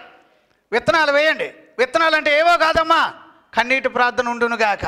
విత్తనాలు అంటే ఏవో కాదమ్మా, విశ్వాసాన్ని దాన్ని గట్టిగా పట్టుకోండి అంతే. బైబిల్ వాక్యాల్లో అందుకు అబ్రహాము గారిని మనం చూచాం. తర్వాత దేవుని వాగ్దానాలు గట్టిగా పట్టుకోండి. ఇప్పుడు యేసు ప్రభువే నాకు విత్తనం అన్నట్టుగా నాకు ఎంత నమ్మకం ఉంటే ఆయన పట్టుకొని నేను మొదలెడితే అంతా 100 రెట్లే. అందులో ఇప్పుడు ఇంకొక వాక్యం చదువుతున్నాం ఏమిటంటే, ఇహమందునే నీకు ఎన్ని వాళ్ళ దేవుడు అనుకుంటున్నాడు? 100 రెట్లు. ఎంత వాళ్ళమ్మా? చెప్పండి అమ్మా, చెప్పండి, గట్టిగా చెప్పండి అమ్మా. ఈ ఇహమందునే దేవుని తరపున 100 రెట్లు ఈ సంవత్సరమున దేవుడు 100 రెట్లు ఇచ్చునుగాక, 100 రెట్లు ఇచ్చునుగాక, 100 రెట్లు సంపాదించుకుందువుగాక, 100 రెట్లు అభివృద్ధి చేయబడుదువుగాక. ఈ వాక్యంలో మీరు చదివితే ఇహమందును మీరు 100 రెట్లు కాకుండా పరలోకంలో కూడా మీకు అనేకమైన బాధ్యతలు ఇవ్వబోతున్నాను అన్నాడు. దేవునికి స్తోత్రం. అప్పుడు ఈ 100 రెట్లు నువ్వు చేయాల్సిన విత్తనం ఏమిటంటే త్యాగం చేయడం. దేవుని కొరకు ఏం చేయాలి చెప్పండి సార్? దేవుని కొరకు. బయట వాళ్ళందరూ నవ్వుతారు, నవ్వినంత మాత్రం మన చేయమి నవ్వుల పాలు అవ్వదు. నేను చెప్తున్నాను వినండి. చాలామందికి మనం అర్థం కాము. ఏంటి వీడి ఫార్ములా వేరుగా ఉంది, ఏమిటి కరువు కాలంలో వీడి పంట పండడం ఏంటి, ఏమిటి అంటే మనకున్న విత్తనాలే వేరున్నాయి. అదే ప్రార్థన, అదే ఏమనుకున్నా బైబిల్ గ్రంథం, అదే ఏమండి మన వాగ్దానాలను నమ్మడం, అదే ఆ వాగ్దానాల మీద విశ్వాసం కలిగి ఉండడం, అదే దేవుని మాట వినడం. ఇదేనండి మన జీవితాల్లో 100 రెట్లకు ఫలించడానికి. ఆ దేశం అందు ఒకవేళ ఆ దేశాన్ని ఆయన వదిలిపెట్టి ఐగుప్తుకి వెళ్ళుంటే పండేవాడా? 100 రెట్లు వచ్చేవాడా? కానీ దేవుడు అన్నాడు, నువ్వు అక్కడికి వెళ్తే నా వల్ల కాదు, నువ్వు ఎక్కడ ఉండాలి అంటే, సార్ ఇదంతా కష్టం సార్ అంటే నువ్వు ఇక్కడ ఉంటేనే పండుతావు. నేను చెప్తున్నా, ఏదో నేను ఇప్పుడు చర్చ్ ఇక్కడ ఉంది కాబట్టి అమ్మ చర్చ్ చుట్టూ మీ ఇల్లులు ఉన్నాయి కాబట్టి ఎవరు ఇల్లులు అమ్ముకోవద్దే. నాకు అట్లా ఏం లేదు. అమ్ముకునేవాడు అమ్ముకోండి, వెళ్ళిపోవాలనుకున్న వాళ్ళు వెళ్ళిపోండి. ప్రభువే కనుక నేను ఇక్కడ ఉండమంటే కనుక ఉండు, 100 రెట్లు నువ్వు పండుతావు. దేవునికి స్తోత్రం. 100 రెట్లు. ఏదో ఇస్సాకు ఒక్కడని అనుకోకండి. ఇస్సాకు వెనకాల అంతా కూడా ఆకాశపు నక్షత్రాలు ఉన్నాయి, ఇసుకు రేణువులని దీవెనలు ఉన్నాయి. అట్లాంటి దీవెనలు నీ జీవితంలో నా జీవితంలో కావాలంటే విత్తనాలు జిమ్ముదాం. దేవునికి స్తోత్రం. హల్లెలూయా. బైబిల్ వాక్యాల్లో ఇందులో నేను అంటాను, సమర్పణ అనేది కావాలి, త్యాగం అనేది కావాలి. అప్పుడు ఇహమందు నీకు ఎన్ని ఇస్తా అంటున్నాడు? 100 రెట్లు. ఎన్నమ్మా? ఎవరు ఈ పని? ఇప్పుడు నేను అంటున్నా అమ్మ, నాకు నచ్చంది ఏమిటంటే పని చేయకుండా అన్నం తినడం నాకు ఇష్టం ఉండదు. పని చేయకుండా అంటే కొంచెం కూడా కష్టపడరు, సరిగ్గా మాత్రం భోజనం టయానికి వచ్చేసి ఇద్దరు తినే అన్నం నువ్వు ఒక్కడివి తినేస్తాను అంటావు. నాకు ఇష్టం ఉండదు, అలాగా నాకు ఇష్టం ఉండదు. కొంతమంది అస్సలు పని చేయరు. ఏదో ఒకవేళ పని చేయని భర్త ఒకవేళ ఇంట్లోనే ఉంటే అమ్మ ఎన్ని రోజులు అన్నం పెడుతుంది చెప్పండి? 2 రోజులు 3 రోజులు మంచి కడుపు నిండా పెడుతుంది. తర్వాత ఏమండి? అప్పుడు నేను అంటాను, నీ విత్తనం బాగుండాలి, నువ్వు నాటితే 100 రెట్లు పండాలి అంటే నిపుణత కలిగిన వాడిగానే ఉండాలి. దేవునికి స్తోత్రం. పని లేకుండా అంటే ప్రతి వాళ్ళు ఈ సంవత్సరం ఏం చేయండి? పని చేయాలి. ప్రతి వాళ్ళు చెప్పండి, చెప్పట్లేదమ్మా. పని చేయకుండా ఇంటికి వచ్చి అన్నం తింటానంటే అయ్యగారు చెప్పారు వాక్యం, అది గుర్తు రాలేదా? ఈ సంవత్సరమే 100 రెట్లు మనం పంట పొందాలి, ఈ సంవత్సరంలోనే మనం 100 రెట్లు కనబడాలని బైబిల్ వాక్యాలు చెప్పినాయి, నువ్వు వినవా అని ఇంట్లో ఏమండి? ఒకవేళ అమ్మగారే కష్టపడి అయ్యగారు మాత్రం ఇలాగ డబ్బాలాగా అయిపోతాడు చూడండి. కొంతమంది ఇలాగ ఎంత లావు అయిపోయి ఇలాగ పాపం పొట్ట ఒకటి ఉంటుంది దానికి, ఏమంటే పొట్ట మీద పల్లెం పెట్టుకుని తినేది కాకుండా ఏం చేద్దాం? కష్టపడదాం. ఏం చేద్దాం? చెప్పట్లేదమ్మా. సరే, ఇప్పుడు పిల్లలు ఉన్నారు, పిల్లలు ఏం పని చేయగలుగుతారు? మాకు నువ్వు కూడా పని చేయాలి. ఏం చేయాలి? ఇళ్ళలో గిన్నెలు కడిగే వాళ్ళు ఉన్నారా? మేము కడగాం.